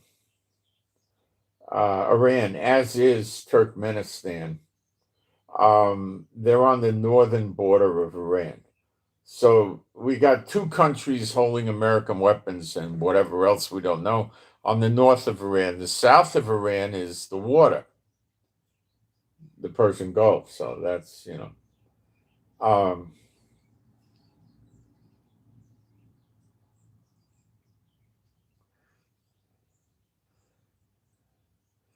on another side of Iran, I think you would call it the east, you have Afghanistan and Pakistan. They're they could be, Afghanistan does not like Iran at all. They could be hurting Iran too. Pakistan could also get into hurting Iran.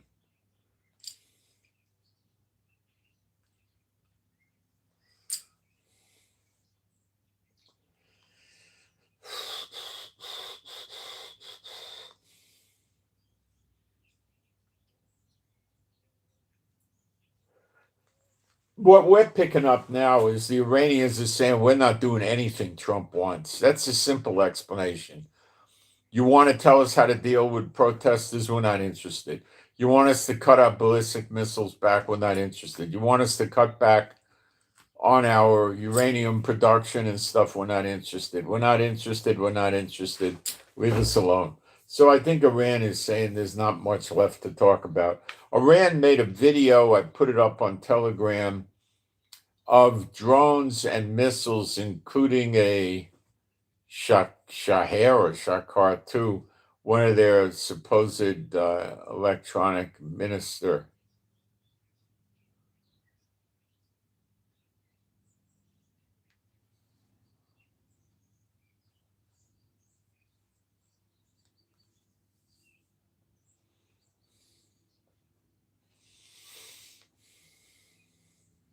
So in the video, they destroyed, it's an AI video. In the AI video, they had the soldiers or the sailors on the deck of the boat wearing World War II helmets. They looked like World War II soldiers on the Abraham Lincoln aircraft carrier.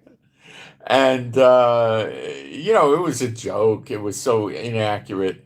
But they depicted the soldiers desperate and missiles, Fakir or whatever they call that missile, too, which is a hypersonic ballistic, kept hitting the aircraft carrier until it broke up in pieces.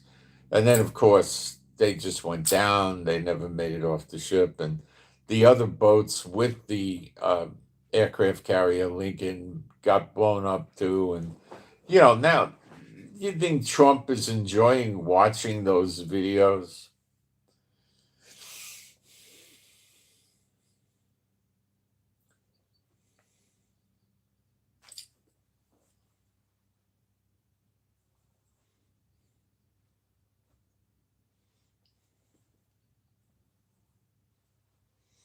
Trump will make a joke out of the video. You can count on that. He'll make fun of them, and he should.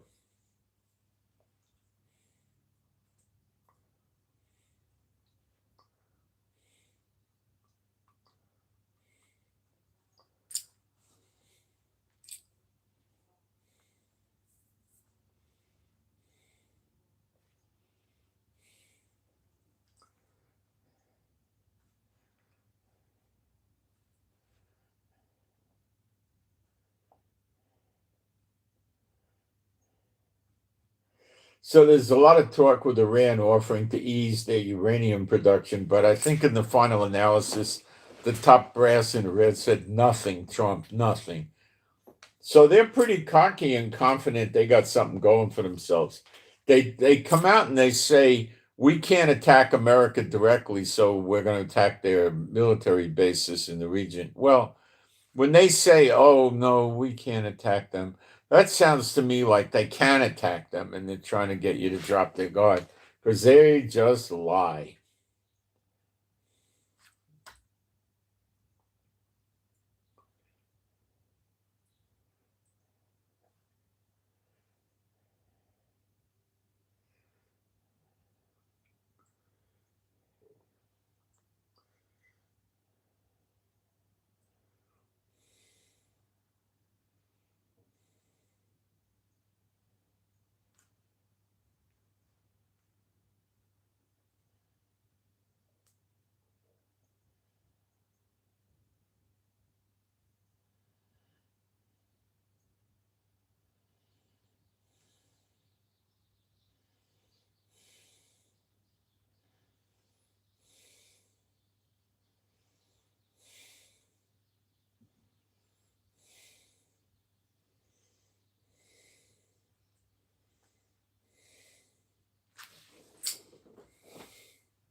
The front page of the Khorasan newspaper, I believe that's Iranian, shows Foreign Minister of Iran, Arakkachi, that's the one we call the Ara cockroach, leaning on a missile alongside the message.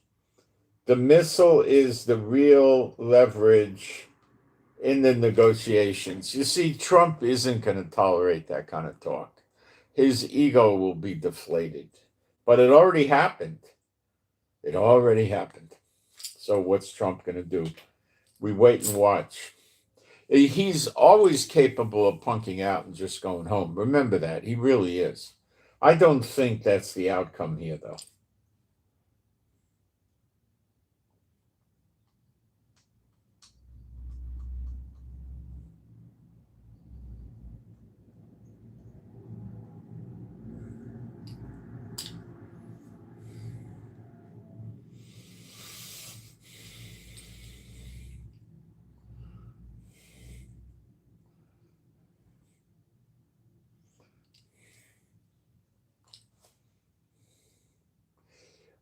Above the headline of this newspaper article, the Ara cockroach was talking. It says it's emphasized that the so-called defensive power, a euphemism for the missile arsenal, is what expands Iran's options and increases the bargaining power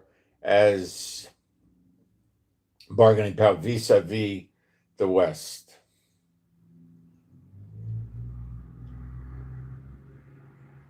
United States issued a warning to vessels sailing under the U.S. flag to stay as far away as possible from the Iran tender.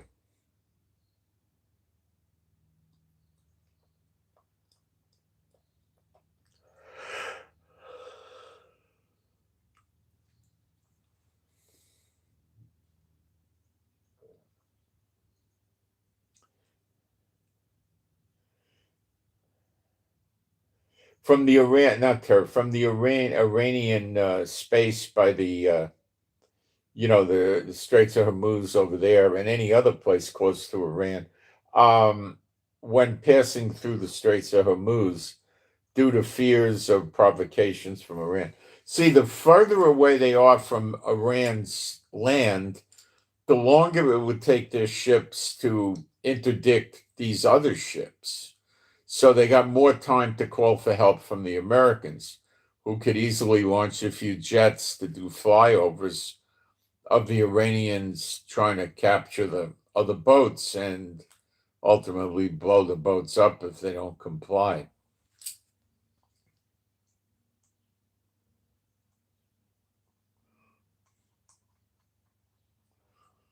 This is serious that went on, that America did that.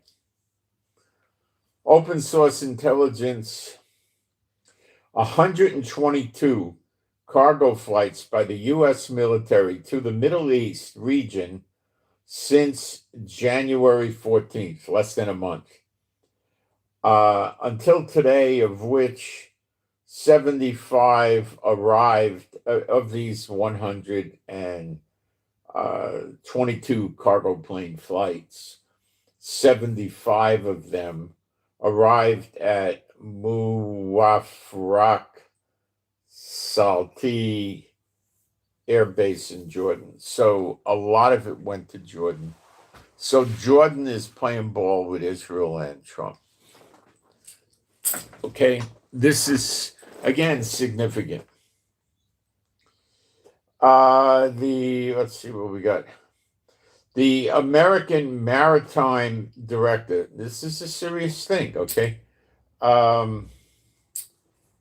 we recommend that ships flying the American flag stay away from the Iranian territorial waters. They were saying keep away from Iran land, if you're going to go in there. These are serious organizations. This isn't a newspaper.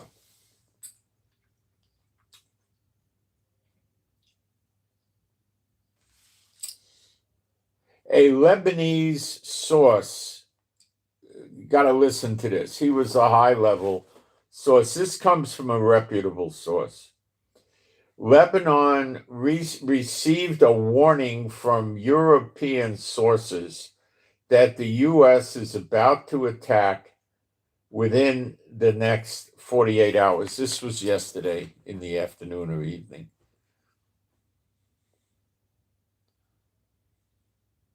So they're saying Tuesday or Wednesday attack, basically.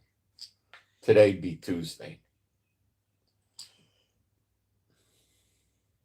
Netanyahu, and of course, don't discount Schmuckenyahu's going to see Trump tomorrow. He's probably going to leave this afternoon, or he may leave this morning to see Trump. And I don't think they're going to be talking about, baseball games or football games. Oh, football's over. They had the Super Bowl.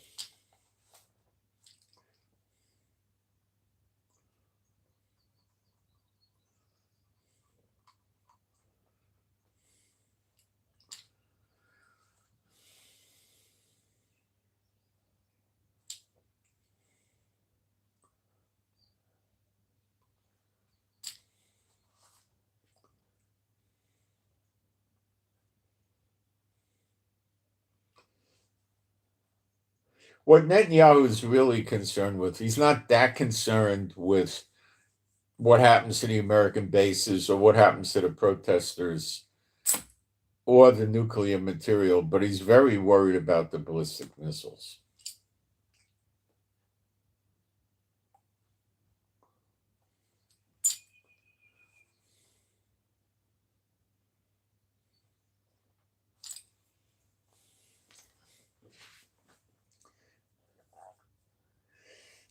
The Israelis, I'm not so sure this is all true, but they're very worried about Trump making some sort of deal with Iran that just allows Iran, restricts their nuclear materials, and they got to not kill the protesters. And, they're free to do everything else, including build up more of a missile arsenal. And Netanyahu's not going to go for that. I'll be right back. Netanyahu's scared. He doesn't want to go to sleep one night and get up at 2 o'clock in the morning when, somebody woke him up and said there's 82 missiles flying to Israel.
it's not fair to hold Netanyahu responsible for everything that a psychotic country like Iran does. But I don't trust them either.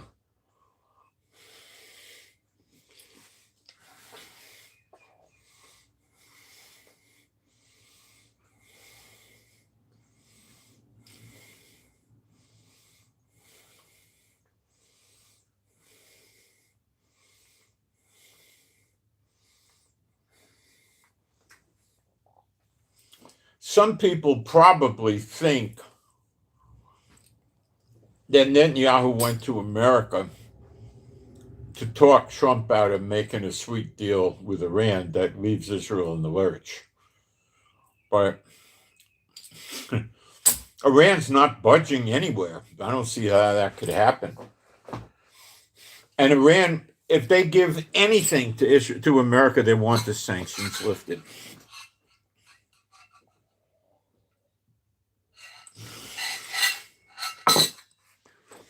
And Trump ain't lifting the sanctions. He's making them worse. They're going to have to give up a lot if they want sanction relief. Trump negotiates hard.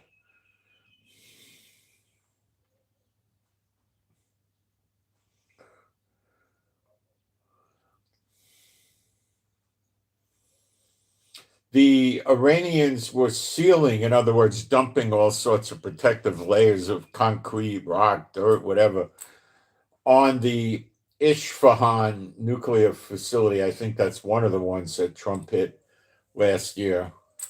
And they were sealing the tunnels against possible attack. They might be afraid of special forces going in the tunnels. If you sent 25 or 50 special forces and they got into one of the tunnels and got in, there would be, what would happen is there'd be a lot of dead people in the tunnels, and there would be a lot of explosives placed in the tunnels.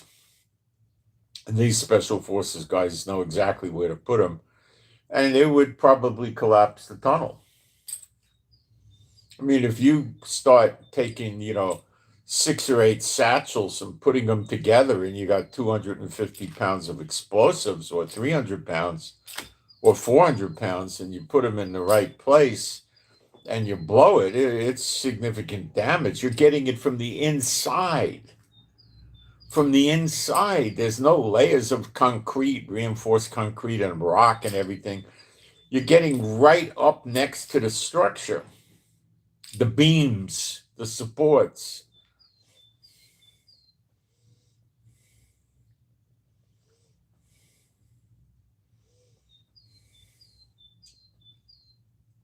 So they might have closed the tunnels off or something so you can't get in. So if they're doing that, they were afraid of an invasion in the tunnels. Now that might be why Trump could have put in, something like 8 or 10,000 special forces. He wants to send large amounts of them into the tunnels. These guys could come with a drill, okay?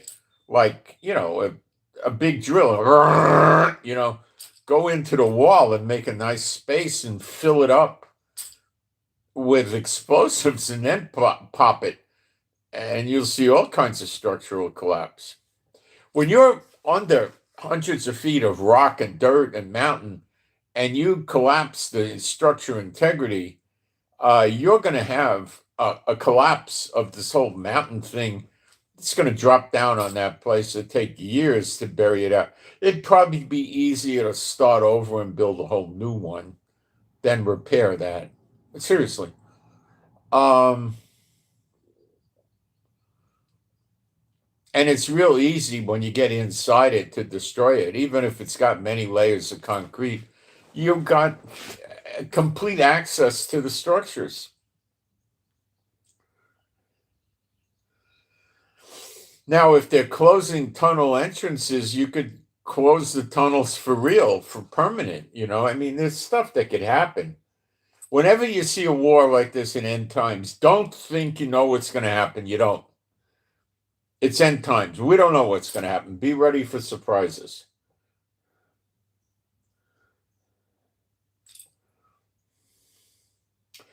Satellite images, yeah, okay, show soil has been poured over tunnel entrances at Iran's sensitive Isfahan nuclear facility. A move analysts say is meant to blunt a possible U.S. or Israeli air attack, or a ground raid. Okay, as warfares continue or resurface.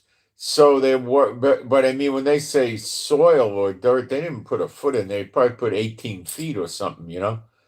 What does that do? Well, probably the tunnel is full of soil. It slows any special forces group down tremendously because they can't sit there with a little shovel and a backpack to dig a foxhole and sit there and excavate or get all the soil out of there. They need to use heavy equipment or something like that, and they don't have it.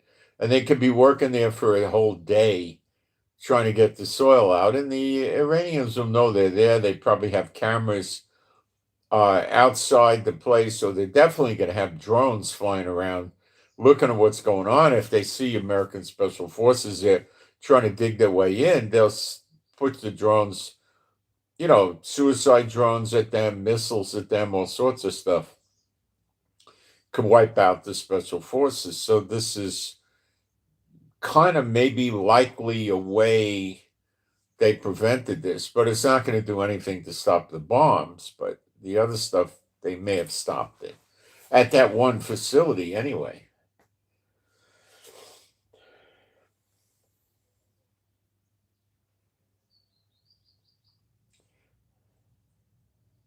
So we do think the American cargo planes have stopped, which means they got what they need.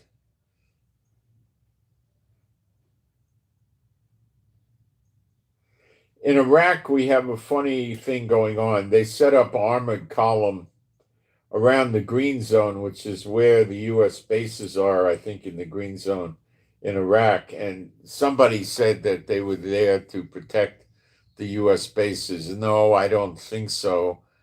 I think they were there to attack the U.S. bases. And that's like putting a sword at Trump's back.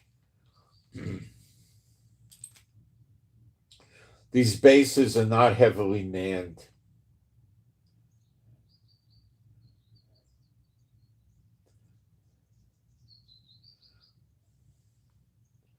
Now we go to the Bushehr nuclear facility in Iran. Russia had Russian scientists, I guess we'd call them, working inside this facility during the June war, the 12-day war, and they were never evacuated. But this time, Russia just evacuated them. That is rather significant that they got evacuated. Okay.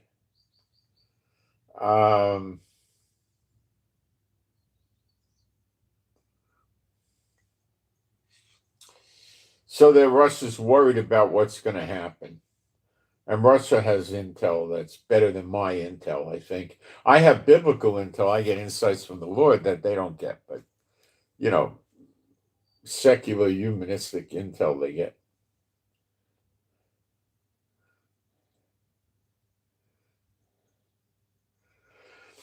So as you can see, there's a lot of things coming to bear here that you're not picking up in the news that they don't talk about. Particularly Netanyahu's motives. Another thing they don't talk about is Trump's conflict of interest if foreign powers threaten to destroy his real estate holdings around the world. Who's going to protect those real estate holdings? Nobody. And they don't ever talk about that. That's not nice, but that's reality. And most of the people in America don't even think like that. They think Trump doesn't care about $2 or $3 billion worth of real estate.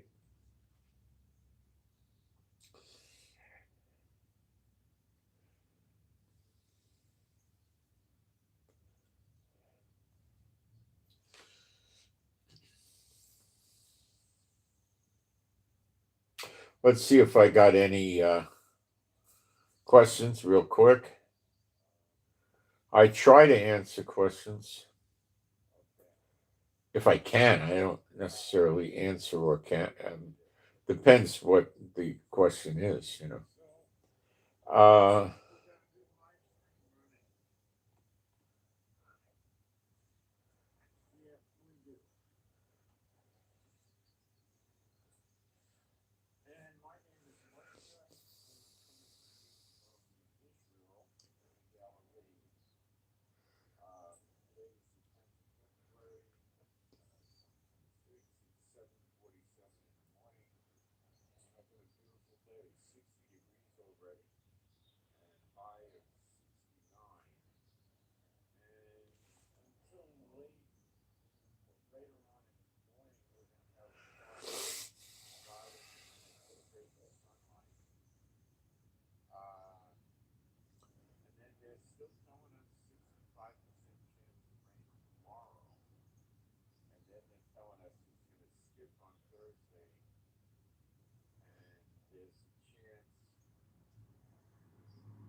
well, I need to know my moderators, guys.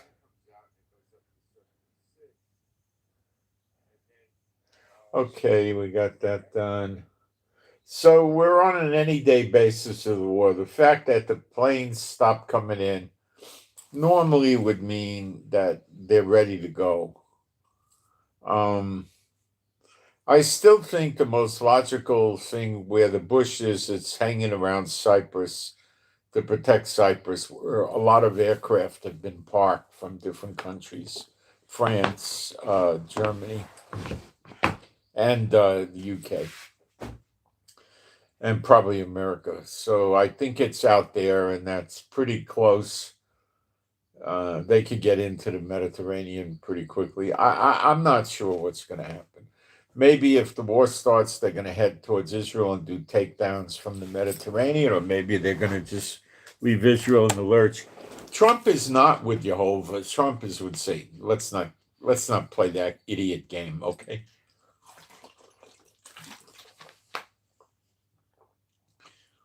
If he wasn't with Satan, he wouldn't be a billionaire and he wouldn't be in the White House, okay? And a lot of you don't understand that, but a lot of you do. And Satan wants an end to Israel. So he doesn't want to have a big abrasive blow up. He's trying to do it gradually. So, okay, now we have another war. We get another 250,000, 500,000 people to leave Israel. We get the Haredi to not go in the army. So eventually, people keep leaving Israel. Bad economy, high housing prices, wars, terrorism.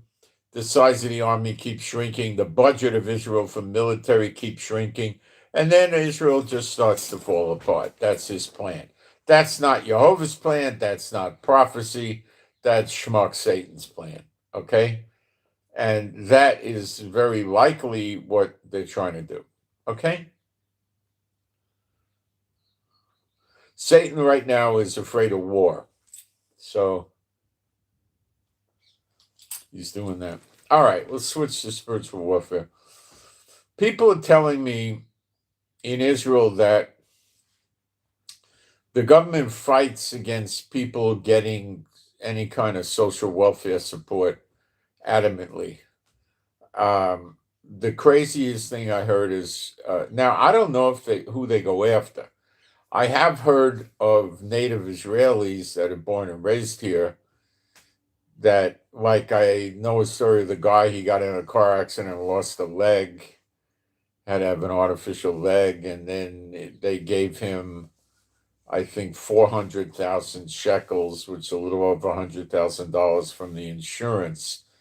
And that's a major disability for the rest of his life. And that was a very low, but that's not welfare, that's insurance, isn't it? Yeah. wrong. It doesn't have relevance. A friend of a friend, a woman wound up with both legs getting amputated. Why? I have no idea. I don't know the backstory as to why it happened. And she's on disability. Obviously, she's on disability, right? And she gets a phone call from the people in charge of disability, and they say, we're reviewed your claim and we're reducing your disability 25%. So she says to them, what do you think, my legs grew back? They didn't even read the file. They were just trying to sell it to people without a fight. And this is life with Netanyahu.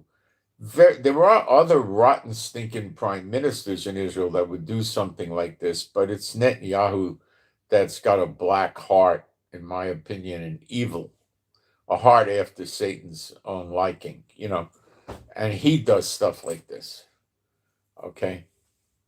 Because the Satan bots should have enough money, and it won't happen to the Satan bots because the people doing this are probably Satan bots.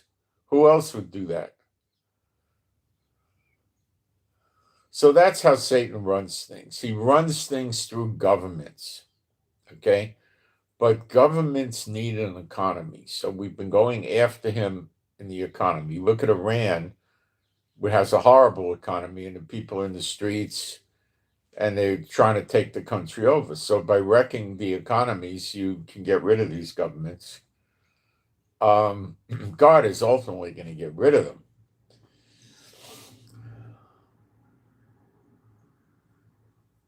So I understand that it's, they're very nasty about, we're experiencing that, trying to get assistance from them. But I have ways of doing it. I don't want to talk about it, but I could get things done without them being able to block against it. But I did a lot of research into the laws. And I believe they lie to you about the laws. Okay, I'm from my experience, they lie to you about the laws. I don't have any doubt about it. And then when I shut them up, they just change the subject, which is Satan bot talking. So this is why we got to get rid of this government of Israel. Now, is there anybody else that's going to do it if we don't? Yeah, Jehovah and Yeshua, when they get to the time, they'll do it. But why do you think that Jehovah insists and wants us to have a government of Satan bot transactional people running the country of Israel? That he thinks that's mandatory? No, I don't know. I think he wants the people of Israel to learn a lesson. And in the end, it's going to be exposed. He's going to expose their private parts, it said, and they're going to be very embarrassed. Now, use your imagination. I said they're transactional people. Use your imagination as to why that is going to be. You got it? All right. So,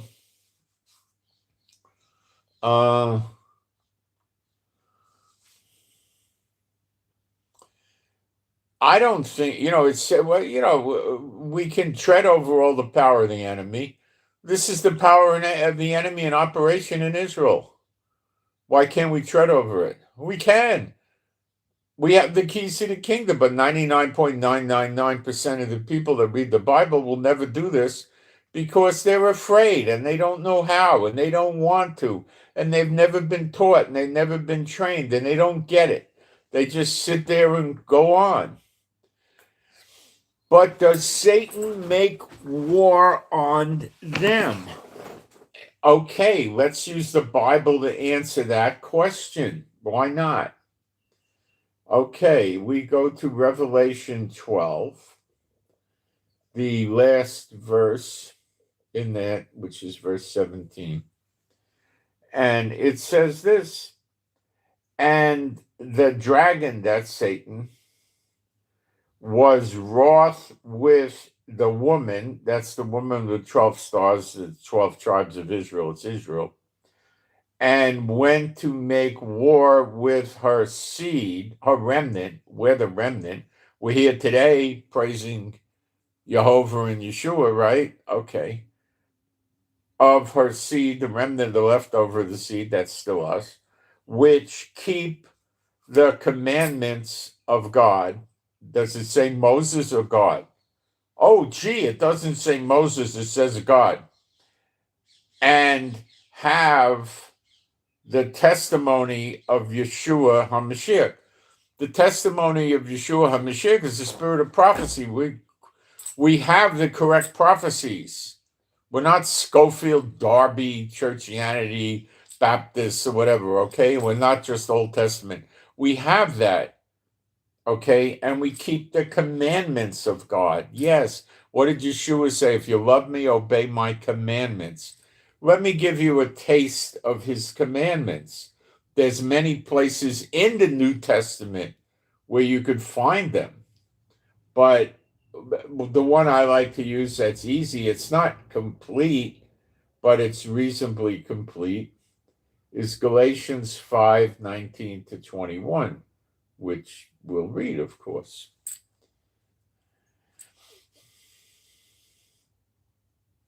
Now, the works of the flesh are manifest, which are these. Now, when you're working in the flesh, you're not in the spirit and you're going off. Okay, remember I always tell you, fight in the spirit and you win, fight in the flesh, you're probably going to lose. Not always, but probably. Because you shouldn't do that. All right. Now, sometimes you're fighting in the spirit and then you get led into the flesh. Okay.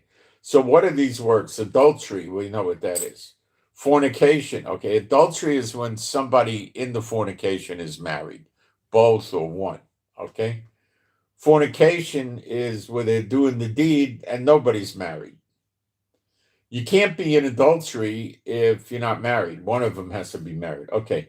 Uncleanness, lasciviousness, that's like pole dancing, porn, strip joints, kids petting, and going too far but not having fornication. Okay. Idolatry, witchcraft, hatred. Look, if you're in a bad marriage and you start hating your kids or hating the people or hating your neighbor or hating a coworker or hating your teacher, you're hating. Okay, hatred.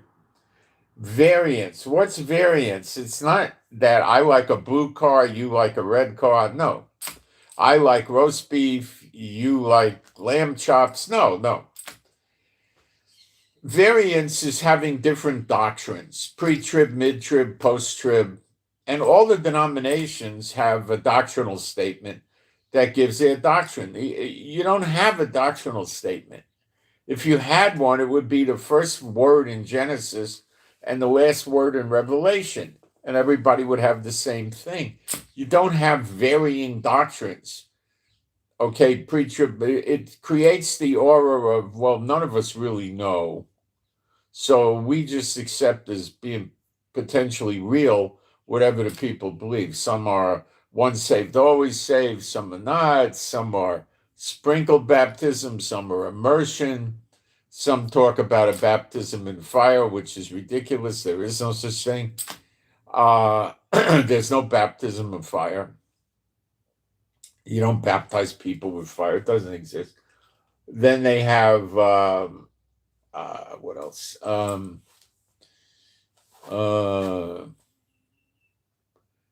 Your house church, denominational church, building church, no building. Everything is, variance, but they all tend to accept each other. And that's the sin, as you'll see. Emulations, wrath. So you don't want to do wrath against your kids or your spouse, but people do it, or your co-workers, you don't do that. Strife, in other words, creating fights with people. Seditions, that's denominations, that's a division, that's the same like variance. It's sedition. Heresies, very close to denominations, because all denominations are breaking the scriptures here. They all are. envyings, murders. Well, denominations and different doctrinal statements are right there with murder. Gee, what do you think about that now? Drunkenness, right there with drunkenness, revelings. That's like a rave party or, drug drinking orgy or, Roman carrying on party with the liquor or something like that. And such like of the which I tell you before, as I have also told you in times past, that they which do such things shall not inherit the kingdom of God. There you have it. That's the commands. So when you're doing denominations and you're doing all this other stuff, different doctrinal statements and, playing that game, you're not in the commandments of God. And believe me, your prophecy is wrong. And Satan doesn't make war with you because he already has you. You're going to the lake of fire. Why should he make war with you? Why should he waste his time on you? Why should he go to work on you? Leave you alone. Leave you in the churches. So they have a saying in the churches, and the Messianic congregation is just a Jewish church. It's the same junk.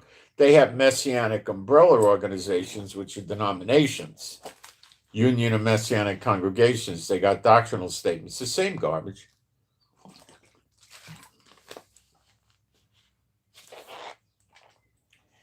They got variants. They got seditions. They got heresies. Same thing. Okay? Same thing. Why should Satan go? So Satan leaves them alone. So they find jobs, they work, they make money. Are they sitting there doing, let's use the keys of the kingdom, binding and loosing and get Satan? Let's make Satan weary. Let's knock Satan out of this country. No, they're not doing anything like that. Are they following Mark 16, verse 17? These signs shall follow those that believe in my name. They shall cast out devils. Heck no, they'd never do that. They never do that. I told you the story. I was a new believer. I was in a church.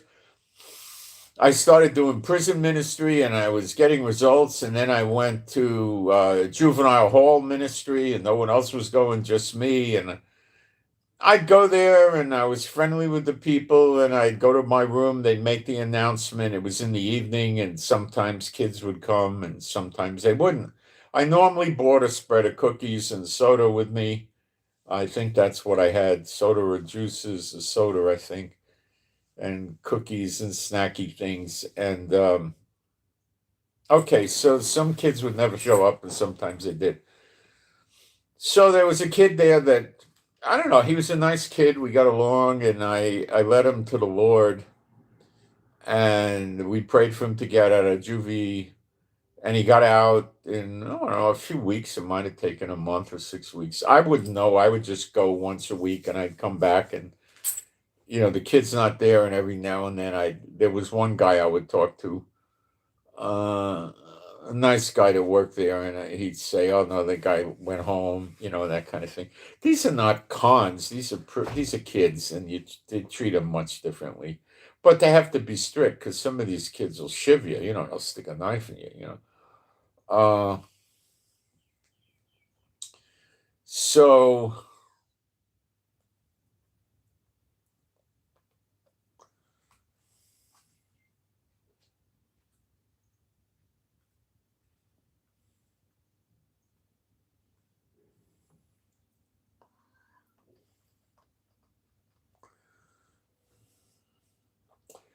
the kid got out of jail, out of the juvie hall. That was good. Okay. So he's out, I don't know, a few weeks after he's out, he shows up at my Bible study again. So I said right away, I talked to him and there was nobody there but me and him, conveniently. And I said, what happened? And he said, oh, I don't know. I just didn't want to do it, or I couldn't help myself. He was a burglar. And I did it again, and I got caught, and I got put back in here. So I heard that like he was feeling compelled to do it. So I said, oh, maybe you got a demon. Let's throw the demon out of you. And he said, all right, So I said, back then I was saying the name of Jesus, but I was in my mind and heart the real Jesus, not the December 25th churchianity one. So I said, I command you unclean spirits to come out of him now in the name of Jesus. I always use it in Hebrew, but I said something just like that. Before I finished, the kid says to me, it came out. He felt it leaving. So then nothing happens. Then a few months later, I was still going to this church. I was a pretty brand new believer. And he shows up in my church one day looking for me. And I said, what's wrong? Everything okay?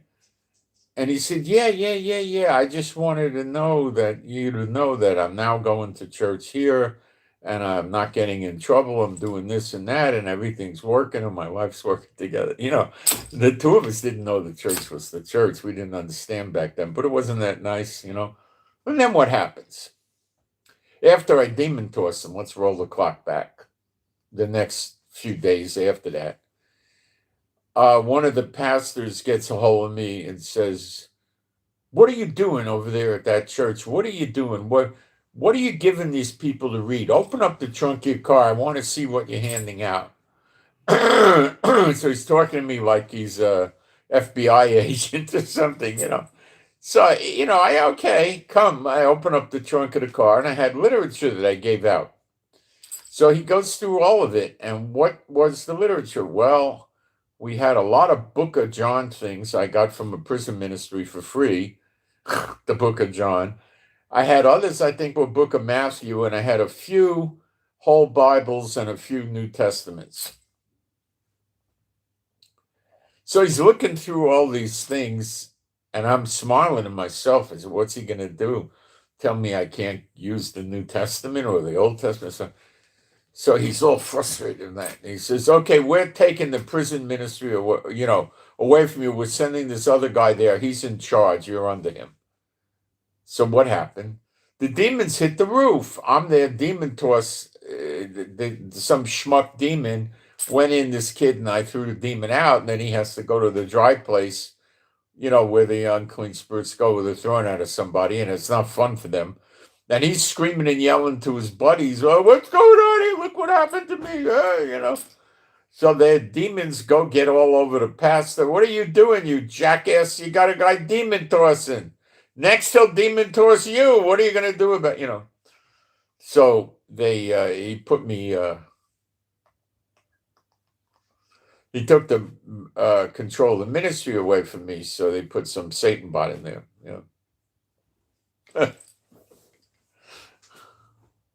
I didn't understand that the pastor was a Satan bot at the time.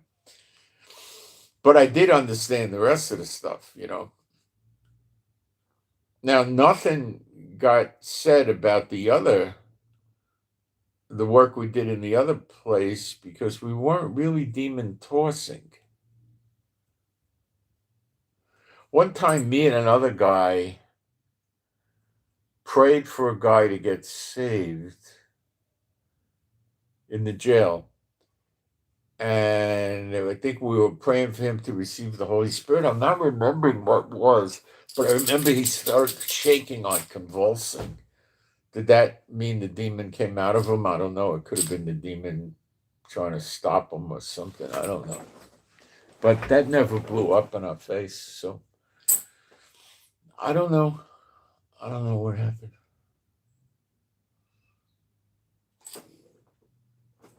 I don't know.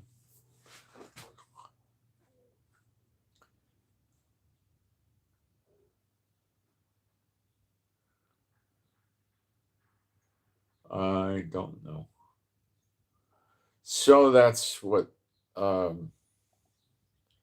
See, some people are not, working right. Let's go to I do this periodically because there's new people coming in. And I think it's important that they understand what their Bible tells them about spiritual warfare. And it's not me talking as much as it is the Bible talking. So that takes us to Luke 10. And I don't know what verse. Let's see, 12 or 17.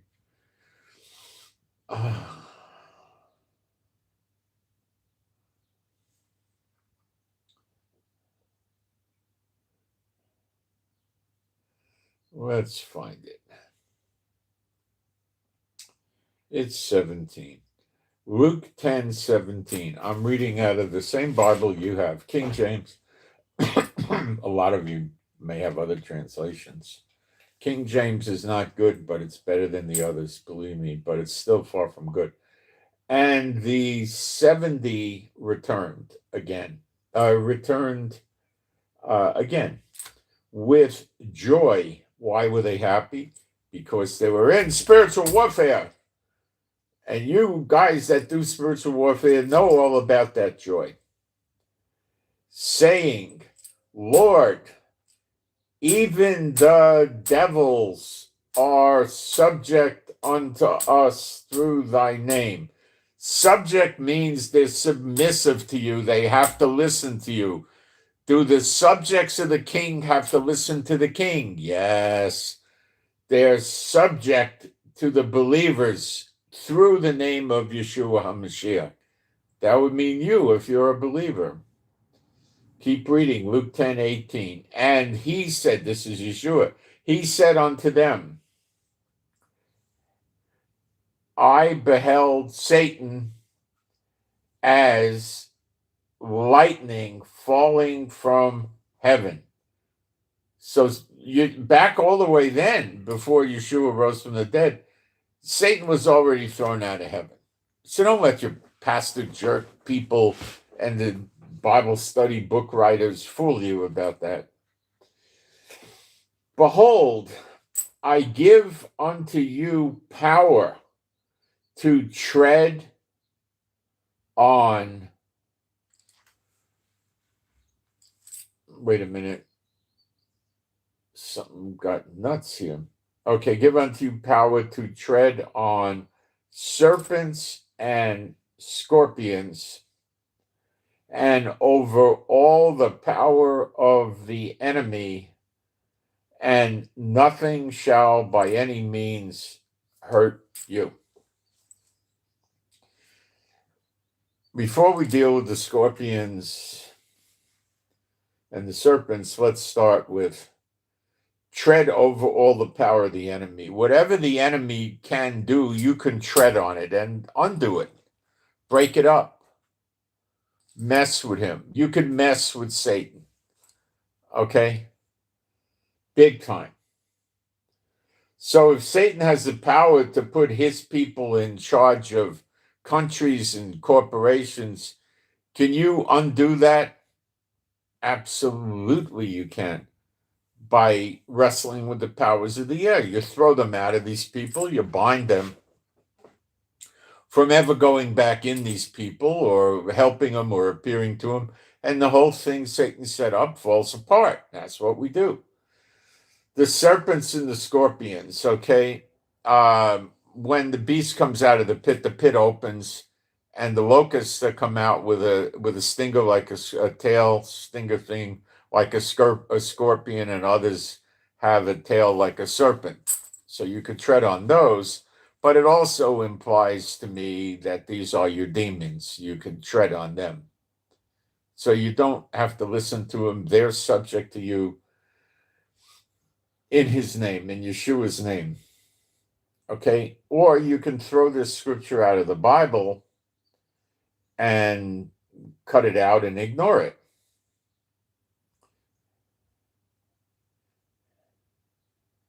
It says, and nothing shall by any means hurt you.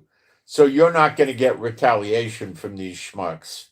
Now, if you throw the demons out of your employer, yeah, he could fire you. He has that right to in the flesh.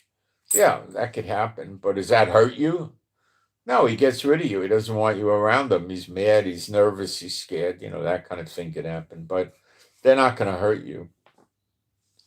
Okay? No.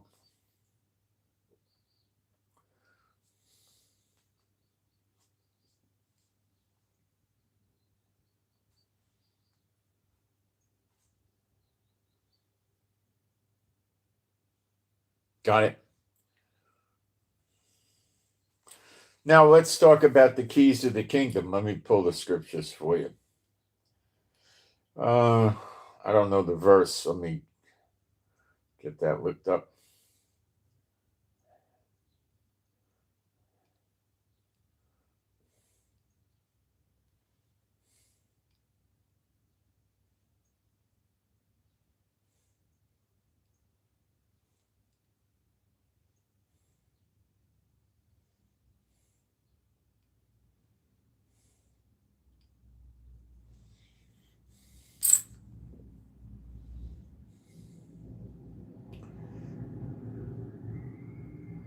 Matthew 18:19.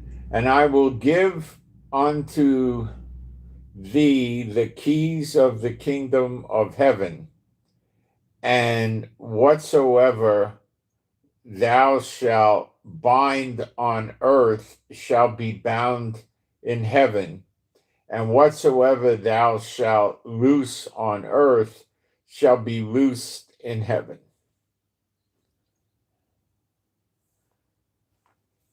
So that's where we do the binding. It's Matthew 16:19. I apologize. My eyes aren't very good. Matthew 16:19. Okay.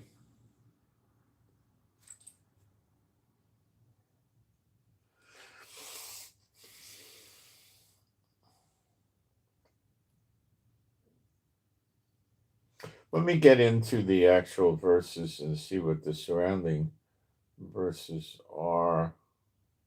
Matthew 16:19.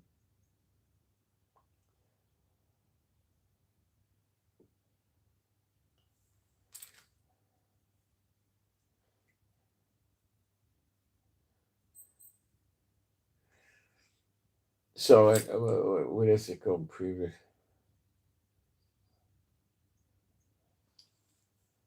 Let's go to 18. And I say also unto thee that thou art Peter, and upon this rock I will build my church. Rock is Petra. I think it's a play on words. And the gates of hell shall not prevail against it. And I will give unto thee the keys of the kingdom of heaven, and whatsoever thou shalt bind on earth shall be bound in heaven, and whatsoever thou shalt loose on earth shall be loosed in heaven. Then charged he his disciples that they should tell no man that he was Yeshua HaMashiach. Okay. So does that apply to us? If it didn't, I don't know why it would be in the New Testament. Do you? I don't see that. Of course it does. Yeshua, remember, he said, greater works than these you shall do. Okay, so. All right. There's more.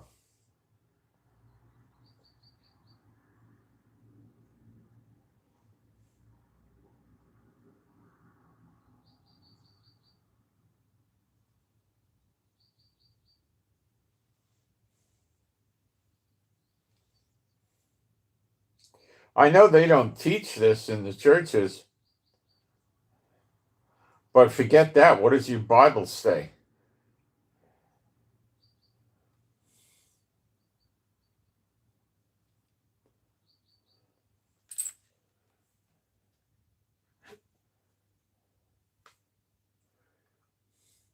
This is Matthew 18:19. That was the one I was confusing it with. Again, I say unto you that if two of you shall agree on earth as touching anything that they shall ask, it shall be done for them of my Father which is in heaven. Okay, so two on earth. When we do this agreeing, are you on earth? Yes. Are you more than one? Yes. Touching anything that you shall ask, it shall be done for them. So Jehovah will do it. You're not going to get him to go against his will, though, obviously. For where two or three are gathered together in my name, there am I in the midst of them. Now, that's gathered together. Now, we are not, I don't know, are we gathered together or not? Do you want my honest opinion? Maybe. We're not physically together. We're internet together. You see me, I don't see you. You hear me, I don't hear you. You type to me, I could see that. I don't know, it might count for that. But does it count where two or more agree in his name? Yeah, that works. So that's why I tell you to agree with these things.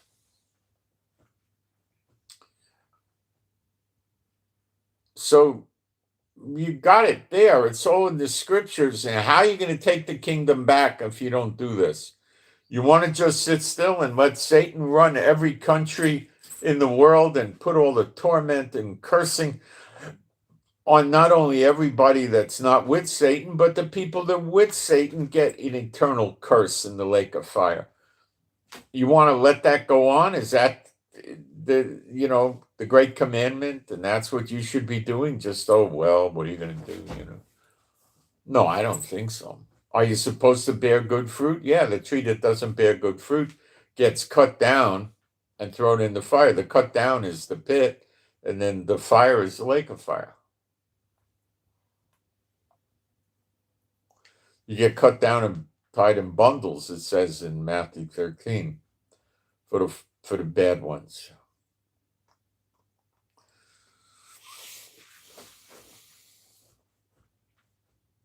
So who's more scriptural? We doing the binding and the loosing and the demon tossing, or the churches that don't do it? Do they have a scripture that says, if you don't want to demon toss and work with the keys of the kingdom and, just don't. It's okay. No. The tree that doesn't bear good fruit gets cut down and thrown in the fire. No, there's no room for that. It's just like, 1% under 1% of the people will do offerings. That's not the scripture. What did Yeshua say? Don't muzzle the ox when he treads the grain, and if you get of the spiritual things, you should give your material things. They don't follow. See, they don't follow the scriptures. Where does it say, go you forth into all the world and take money from those who want to be a believer or say they're believers and build stupid buildings that nobody benefits from except the pastor's financial statement? They don't have that, you see. Nothing they do is really right. They do divisions and seditions. That's not right. They're nuts. It's not real. Okay. Straight and narrow is the way, and few be that find it. Broad and wide is the road to destruction, and many find it. And many go to the churches, and they found it all right.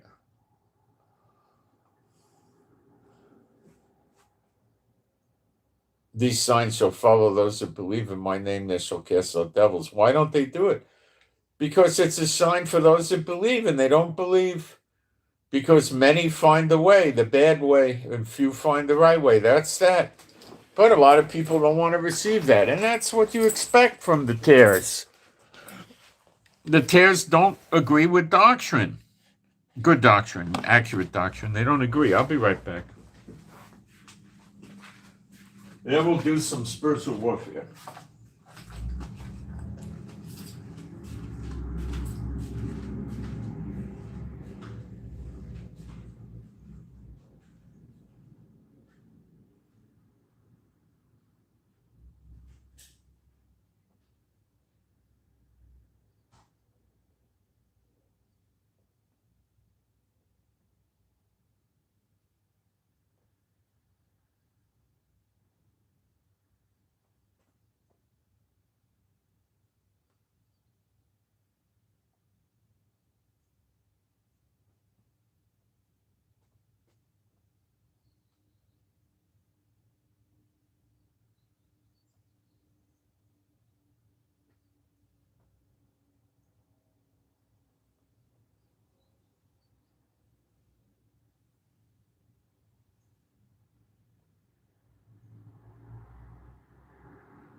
because of Satan running these countries, all of them, and the synagogues and the churches and the Messianic congregations, the true gospel is not spreading in the world. Almost nobody has it or knows it or anything like that. So let's fix things now.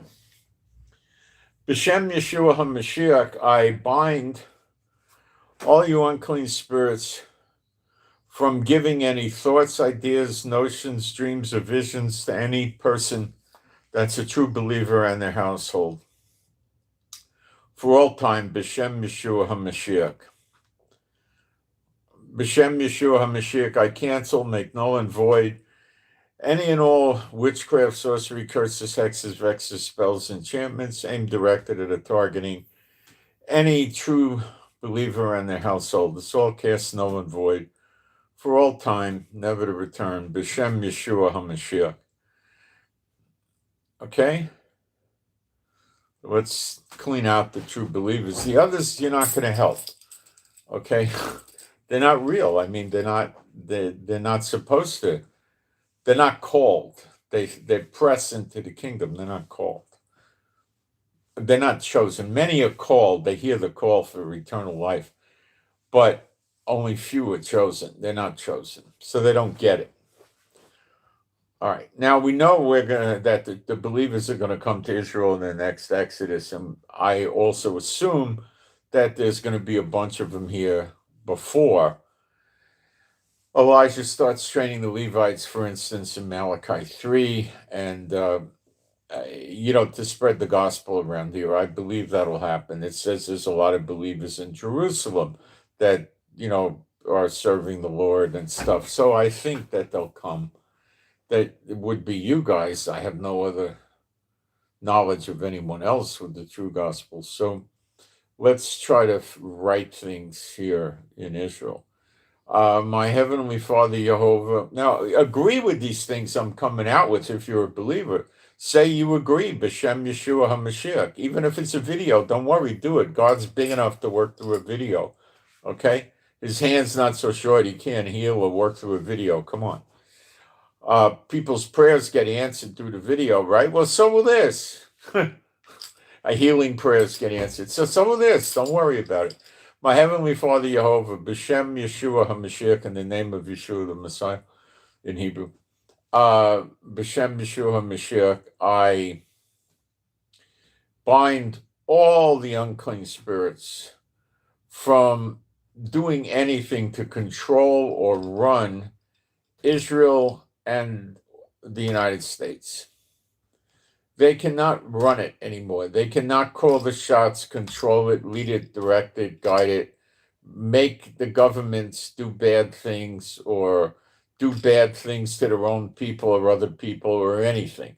The unclean spirits, my Heavenly Father, I bind them from having any power or control or influence over the government of Israel and the government of the United States and the government of the United Kingdom and the government of Canada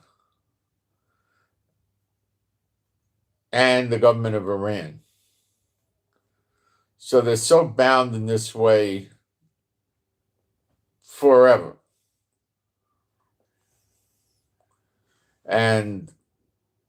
Or I bind them, let me correct that, but I bind them for the next 25 years, continuously, beginning now. And B'Shem Yeshua HaMashiach. So we'll just stop them from doing that, okay? And I further command you unclean spirits to come out from every person who gets a paycheck from the government of Canada, United States, Iran, and Israel. Anybody who gets a paycheck from their government, I command you unclean spirits to depart from them immediately and never return unto them again. And no unclean spirit shall go into any of these people for the next 10 years, beginning now, nor for the next 10 years, beginning now, shall they guide them, lead them, direct them, help them, assist them, or lie to them, or deceive them, or cheat them, or threaten them, or reward them, or help them in any way, shape, or form through people, or directly from themselves, or any other means at their disposal. They can't use any of these means that they have at their disposal. And these commands are set in place for the next 10 years continuously, beginning now, B'Shem Yeshua HaMashiach. So we'll clean out some countries, and stop them from working like this, okay? And agree with it if you're a believer. Two or more, agree on, two or more on earth agree, it'll be done of our Heavenly Father. Use the keys of the kingdom. Agree with it in B'Shem Yeshua HaMashiach. Do all things in the name of Yeshua, including agreeing. So agree with it. And we'll have it done. And then things will start happening. We just got to keep working on this. And, if I'm not around for some reason, you work on it, I'm not planning on not being around, but, at some point I got to hit boots on the ground. So, and, let's just see what happens, okay? And it's God's pleasure to give us the keys to the kingdom. To give us the kingdom. And how are you going to get the keys? How are you going to get the kingdom without the keys to the kingdom? Okay, if someone gives you a house, here, this is your house. Well, I got to get in. How do I get in? Oh, I'm sorry. Here's the keys. So he's saying, here's the keys to the kingdom. Go use the kingdom. Go open it up and take it. It's your kingdom. It's not for Satan. You take it. Were people running around using the keys of the kingdom 50, 100, 200, 300 years ago? No, they used it before 70 AD. But then I think for that period after 70 AD until very recently, when we started doing it, they never did it. But now you can do it. It's time. We're in recompenses.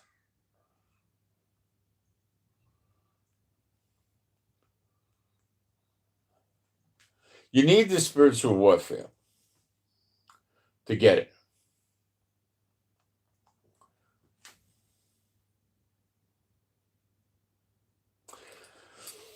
That's the gospel.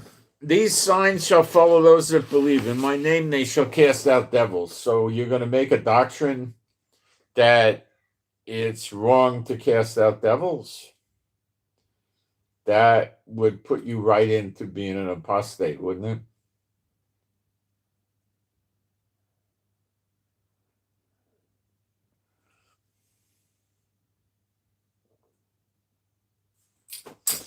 All right. Let's get a prayer for us. B'Shem Yeshua HaMashiach, I pray for all the true believers and their households and me and my wife.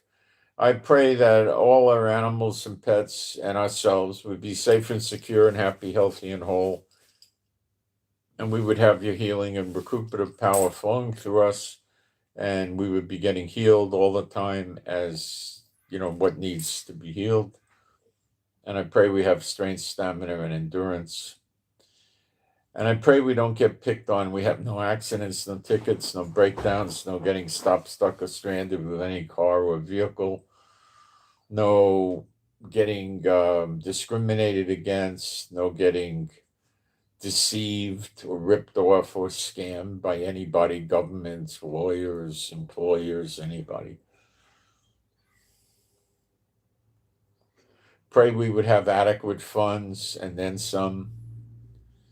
I pray if we need a job, we find jobs. If we need clients and customers, we find that. And if we need to start a business or businesses, we could start that.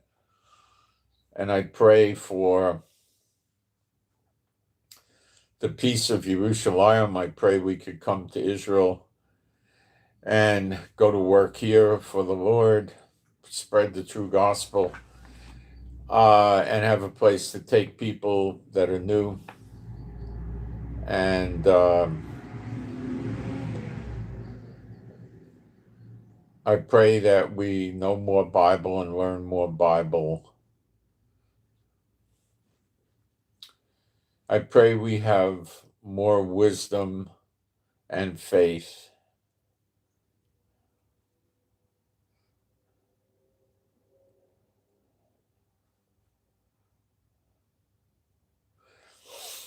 And I pray all this to you, my Heavenly Father, B'Shem Yeshua HaMashiach.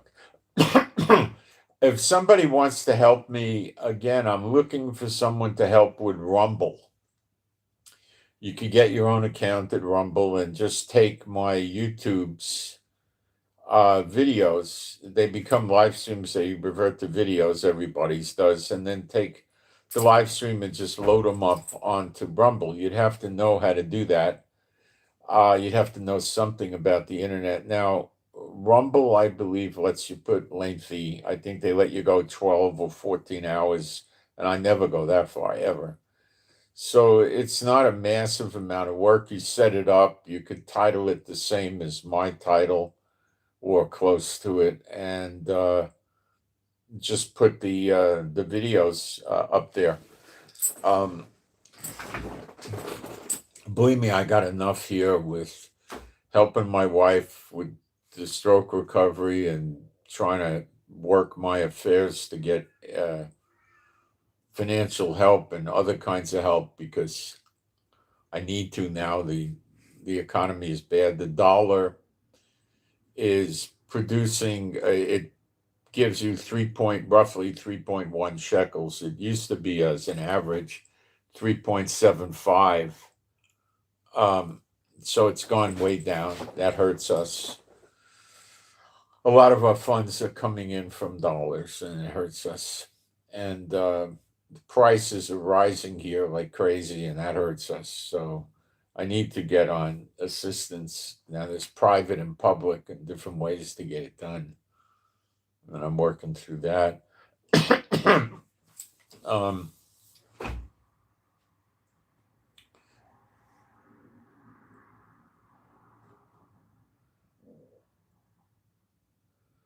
I'm thinking. So anyway, expanding is a good idea. So Rumble seems to be another place where we need to cover that we're not. Now, again, like I say, I don't know what to do with Instagram. I don't think it'll work. If anybody's got ideas, let me know. And I'm not so sure about TikTok because that's the land of the short. And I think you got to stay under 10 minutes with TikTok. But if anybody's got any ideas, let me know.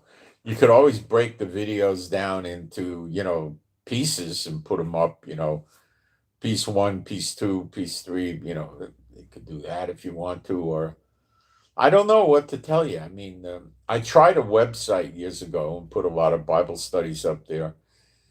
And it got very, very poor circulation. It's very difficult to get a website up in Google. It's just really hard. And pay-per-click could be costly. For me, I mean, my wife just let two of the birds go, so she didn't have to. She was very nervous about buying the bird food. It's not cheap for them. Of course, we don't feed them garbage. Um, One of the birds really didn't have anything wrong with her, Gracie.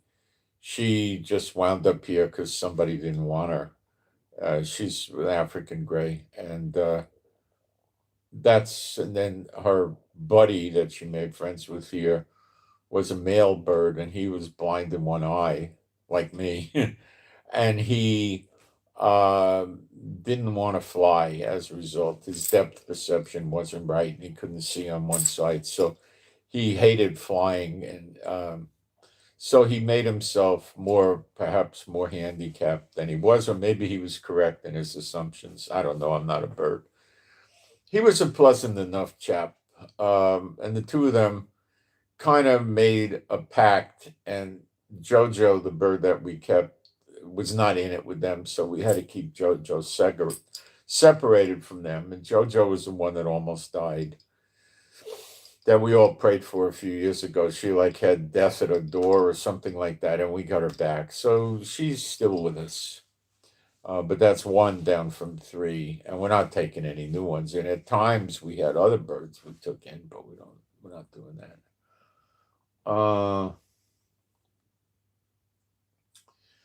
So Chief and Yaffa passed, as you know, and Mommy and Bueller are still here.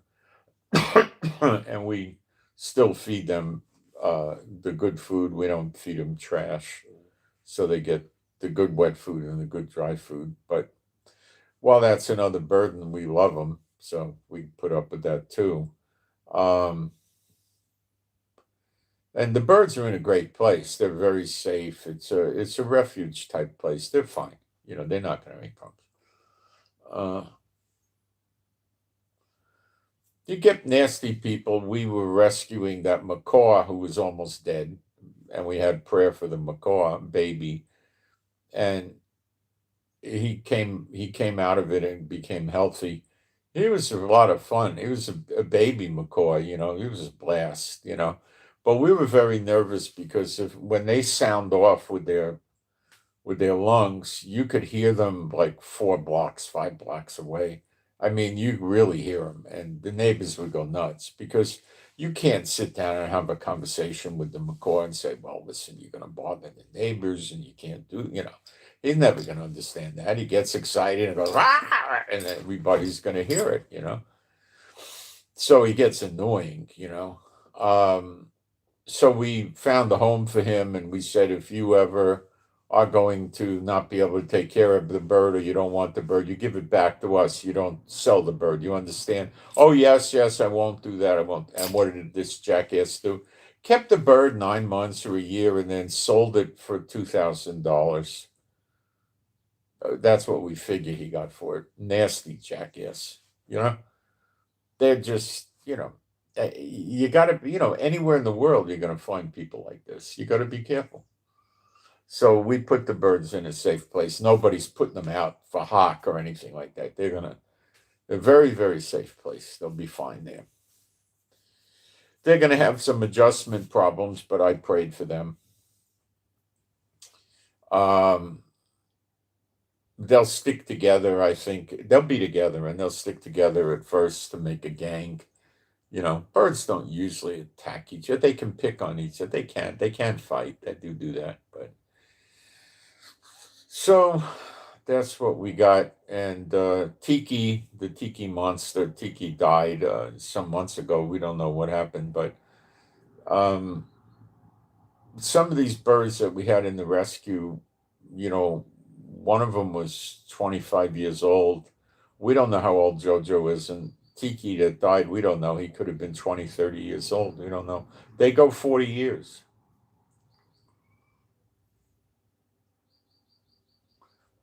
Tiki was a cockatoo, so he didn't get along with the other birds. But I think Jojo will be okay by herself because she wasn't getting along with the other two. We had to keep them segregated. Like there's a great big aviary and there's a divider that we put in there so they couldn't get to her and she couldn't get to them because they'd start hurting her. So we kept them separate. And Gracie was nice to people. I think it was Jojo that was talking to me. I'm anxious to find out which bird was talking to me all the time and which bird was calling the dogs because they would sit there, and they go, Beulah, mommy, the poor dogs, what they had to put up with. Oh, it must be so insulting to them to be called by a bird. I know. When Yafa was a baby, when we got her, we had a parrot, an African gray in the house and a cage in the other house. And he called Yafa across the room, and Yafa went over there. She thought, oh, he wants to play. So she's maybe 9, 10 months old or 11 or something like that, 11 months. She runs over there and she looks up, and the jerk bird is hanging upside down trying to bite her with his beak where she couldn't get him. Oh, I mean, they're smart. I mean, not an average pet's going to do that. Cockatoos are the worst. They'll bite your feet. Oh, they're. Cockatoos are hard for me because they're too annoying. And they'll pick a fight with dogs. They'll chase dogs. They put their wings out to make themselves look bigger, and they screech and they charge the dog, and the dog doesn't know what's going on and runs away from them. Doesn't like run out of the house and try to never come home, but stays out of their way. So, if you get the right dog, that might work once, and the next time the dog's gonna kill the bird. That's the problem, you know. So,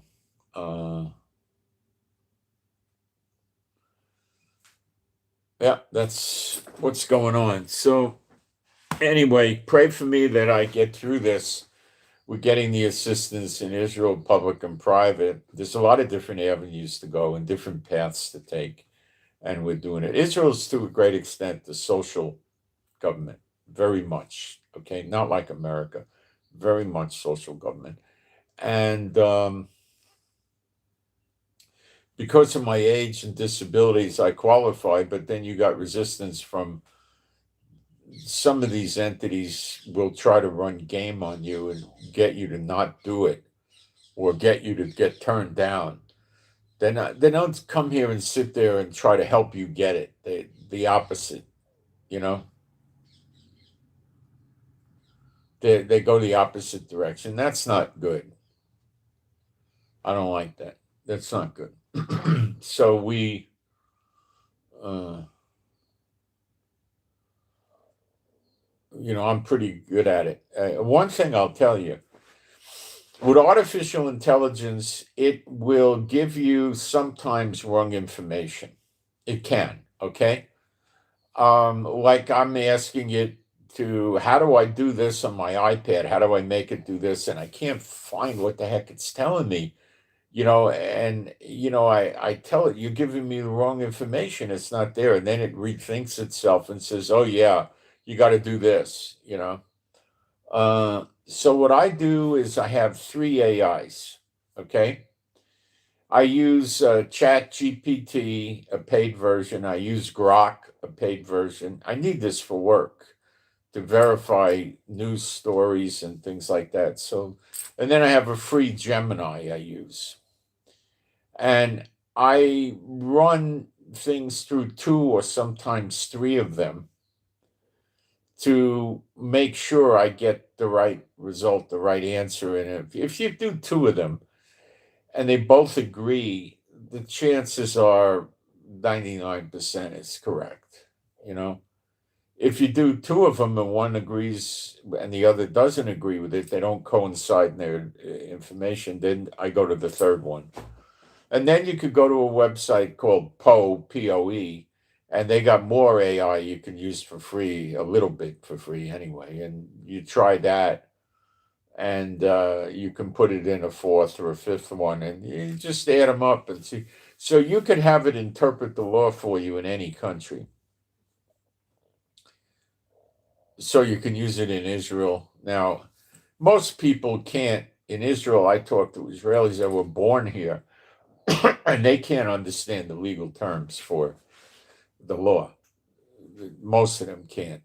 So you run it through AI, and then you get it in English, and they tell you exactly what's going on. So that's how I find out what I'm eligible for and what I'm not eligible for. And then I run it through 3 AIs to see if I get a lineup.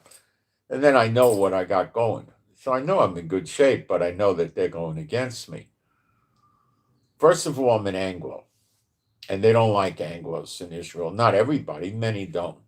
And they'll pick on you. When you go to the hospital, you're going to get not such great treatment. I've been there and done that. Same thing when you go to the government. But if you're a native Israeli, they won't do that to you. Now, that might be, they might look at you if you were here 40, 50 years as a native Israeli or something like that. They leave you, they treat you like one of their own, but they could tell by talking to you real quick and your accent and everything. And they have no sympathy or mercy for you, and they'll just dump on you all day long. And they'll cheat you out of benefits you have coming.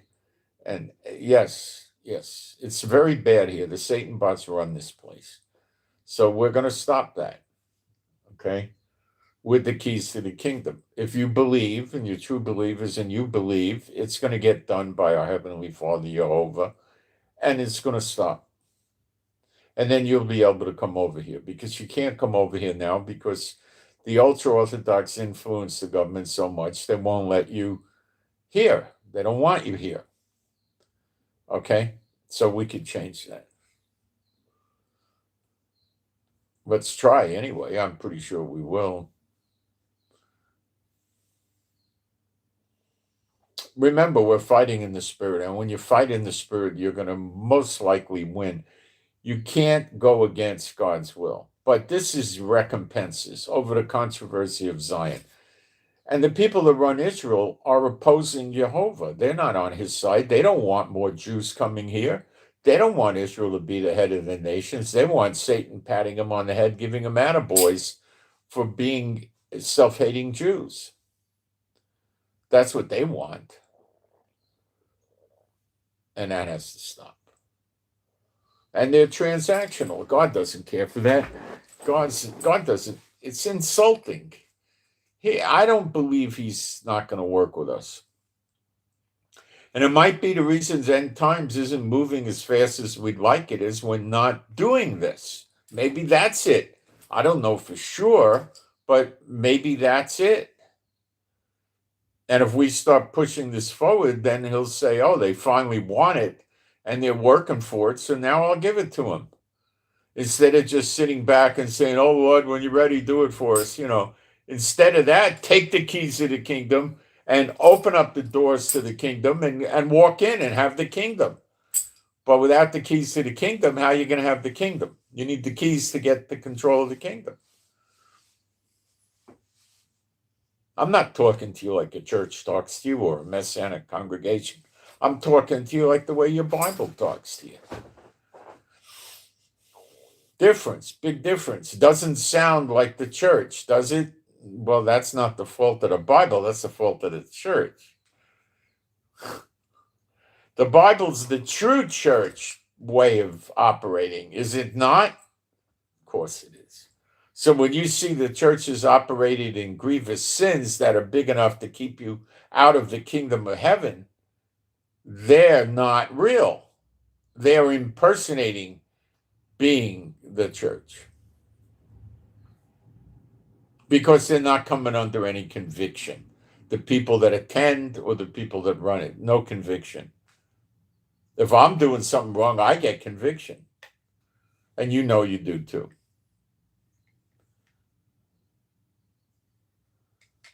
So that's what we do. So let's keep working on this. Can you do what they call prayer warfare? It's not exactly a biblical term, but can you use prayer to further the kingdom? Yeah, but you got to come to grips. Why did he tell us to toss demons out if we're believers? These signs shall follow those who believe in my name, that shall cast out devils. Because he wants you to get the kingdom back. You got to fight for it. We wrestle not against flesh and blood, but the powers of the air. Those are the demons. That's who we wrestle with. But who does the church wrestle with? True believers. That's who they wrestle with. Go in there and try to teach them true doctrine and see what they do to you. That's who they wrestle with. They don't wrestle with the powers of the air. They're serving them. They don't know it, but they're serving them. That's the true gospel. Most will reject it. That's the true gospel. Broad and wide is the road to destruction, and many will find it. Straight and narrow is the right path, and few find it. But the few got power. Power, yeah. So I hope I motivated you, and I do appreciate your prayers. Sometimes I think I ride on your prayers. Thank you for the offerings, and I'm pretty sure somebody's going to help me with Rumble. And I don't know where the heck else to go. I mean, we got YouTube, we got Facebook now, just recently. We got the person doing Facebook's doing a great job. Exemplary, wonderful job, I would say. And then we have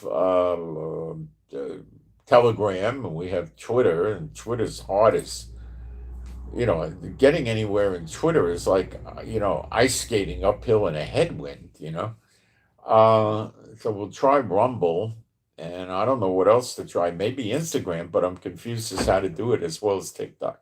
So if anybody wants to work TikTok and Instagram and they got any ideas, please let me know. My email address is israelgiving with the number 7 at gmail.com. Israelgiving with the number 7 at gmail.com. And it's in the description box, which is the lowest, it's on the lowest line down in the description box. And let me know. And be a partaker in the good works, the good fruit. The tree that doesn't bear good fruit gets cut down and thrown in the fire. Well, if you do this, you're going to be getting good fruit. So what else can I tell you? I don't know.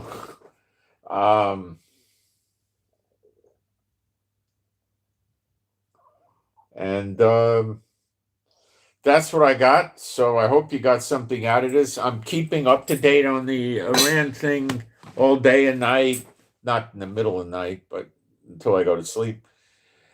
Now I'm putting it mostly up on Telegram, but if something really breaks big, I will start with multiple live streams a day.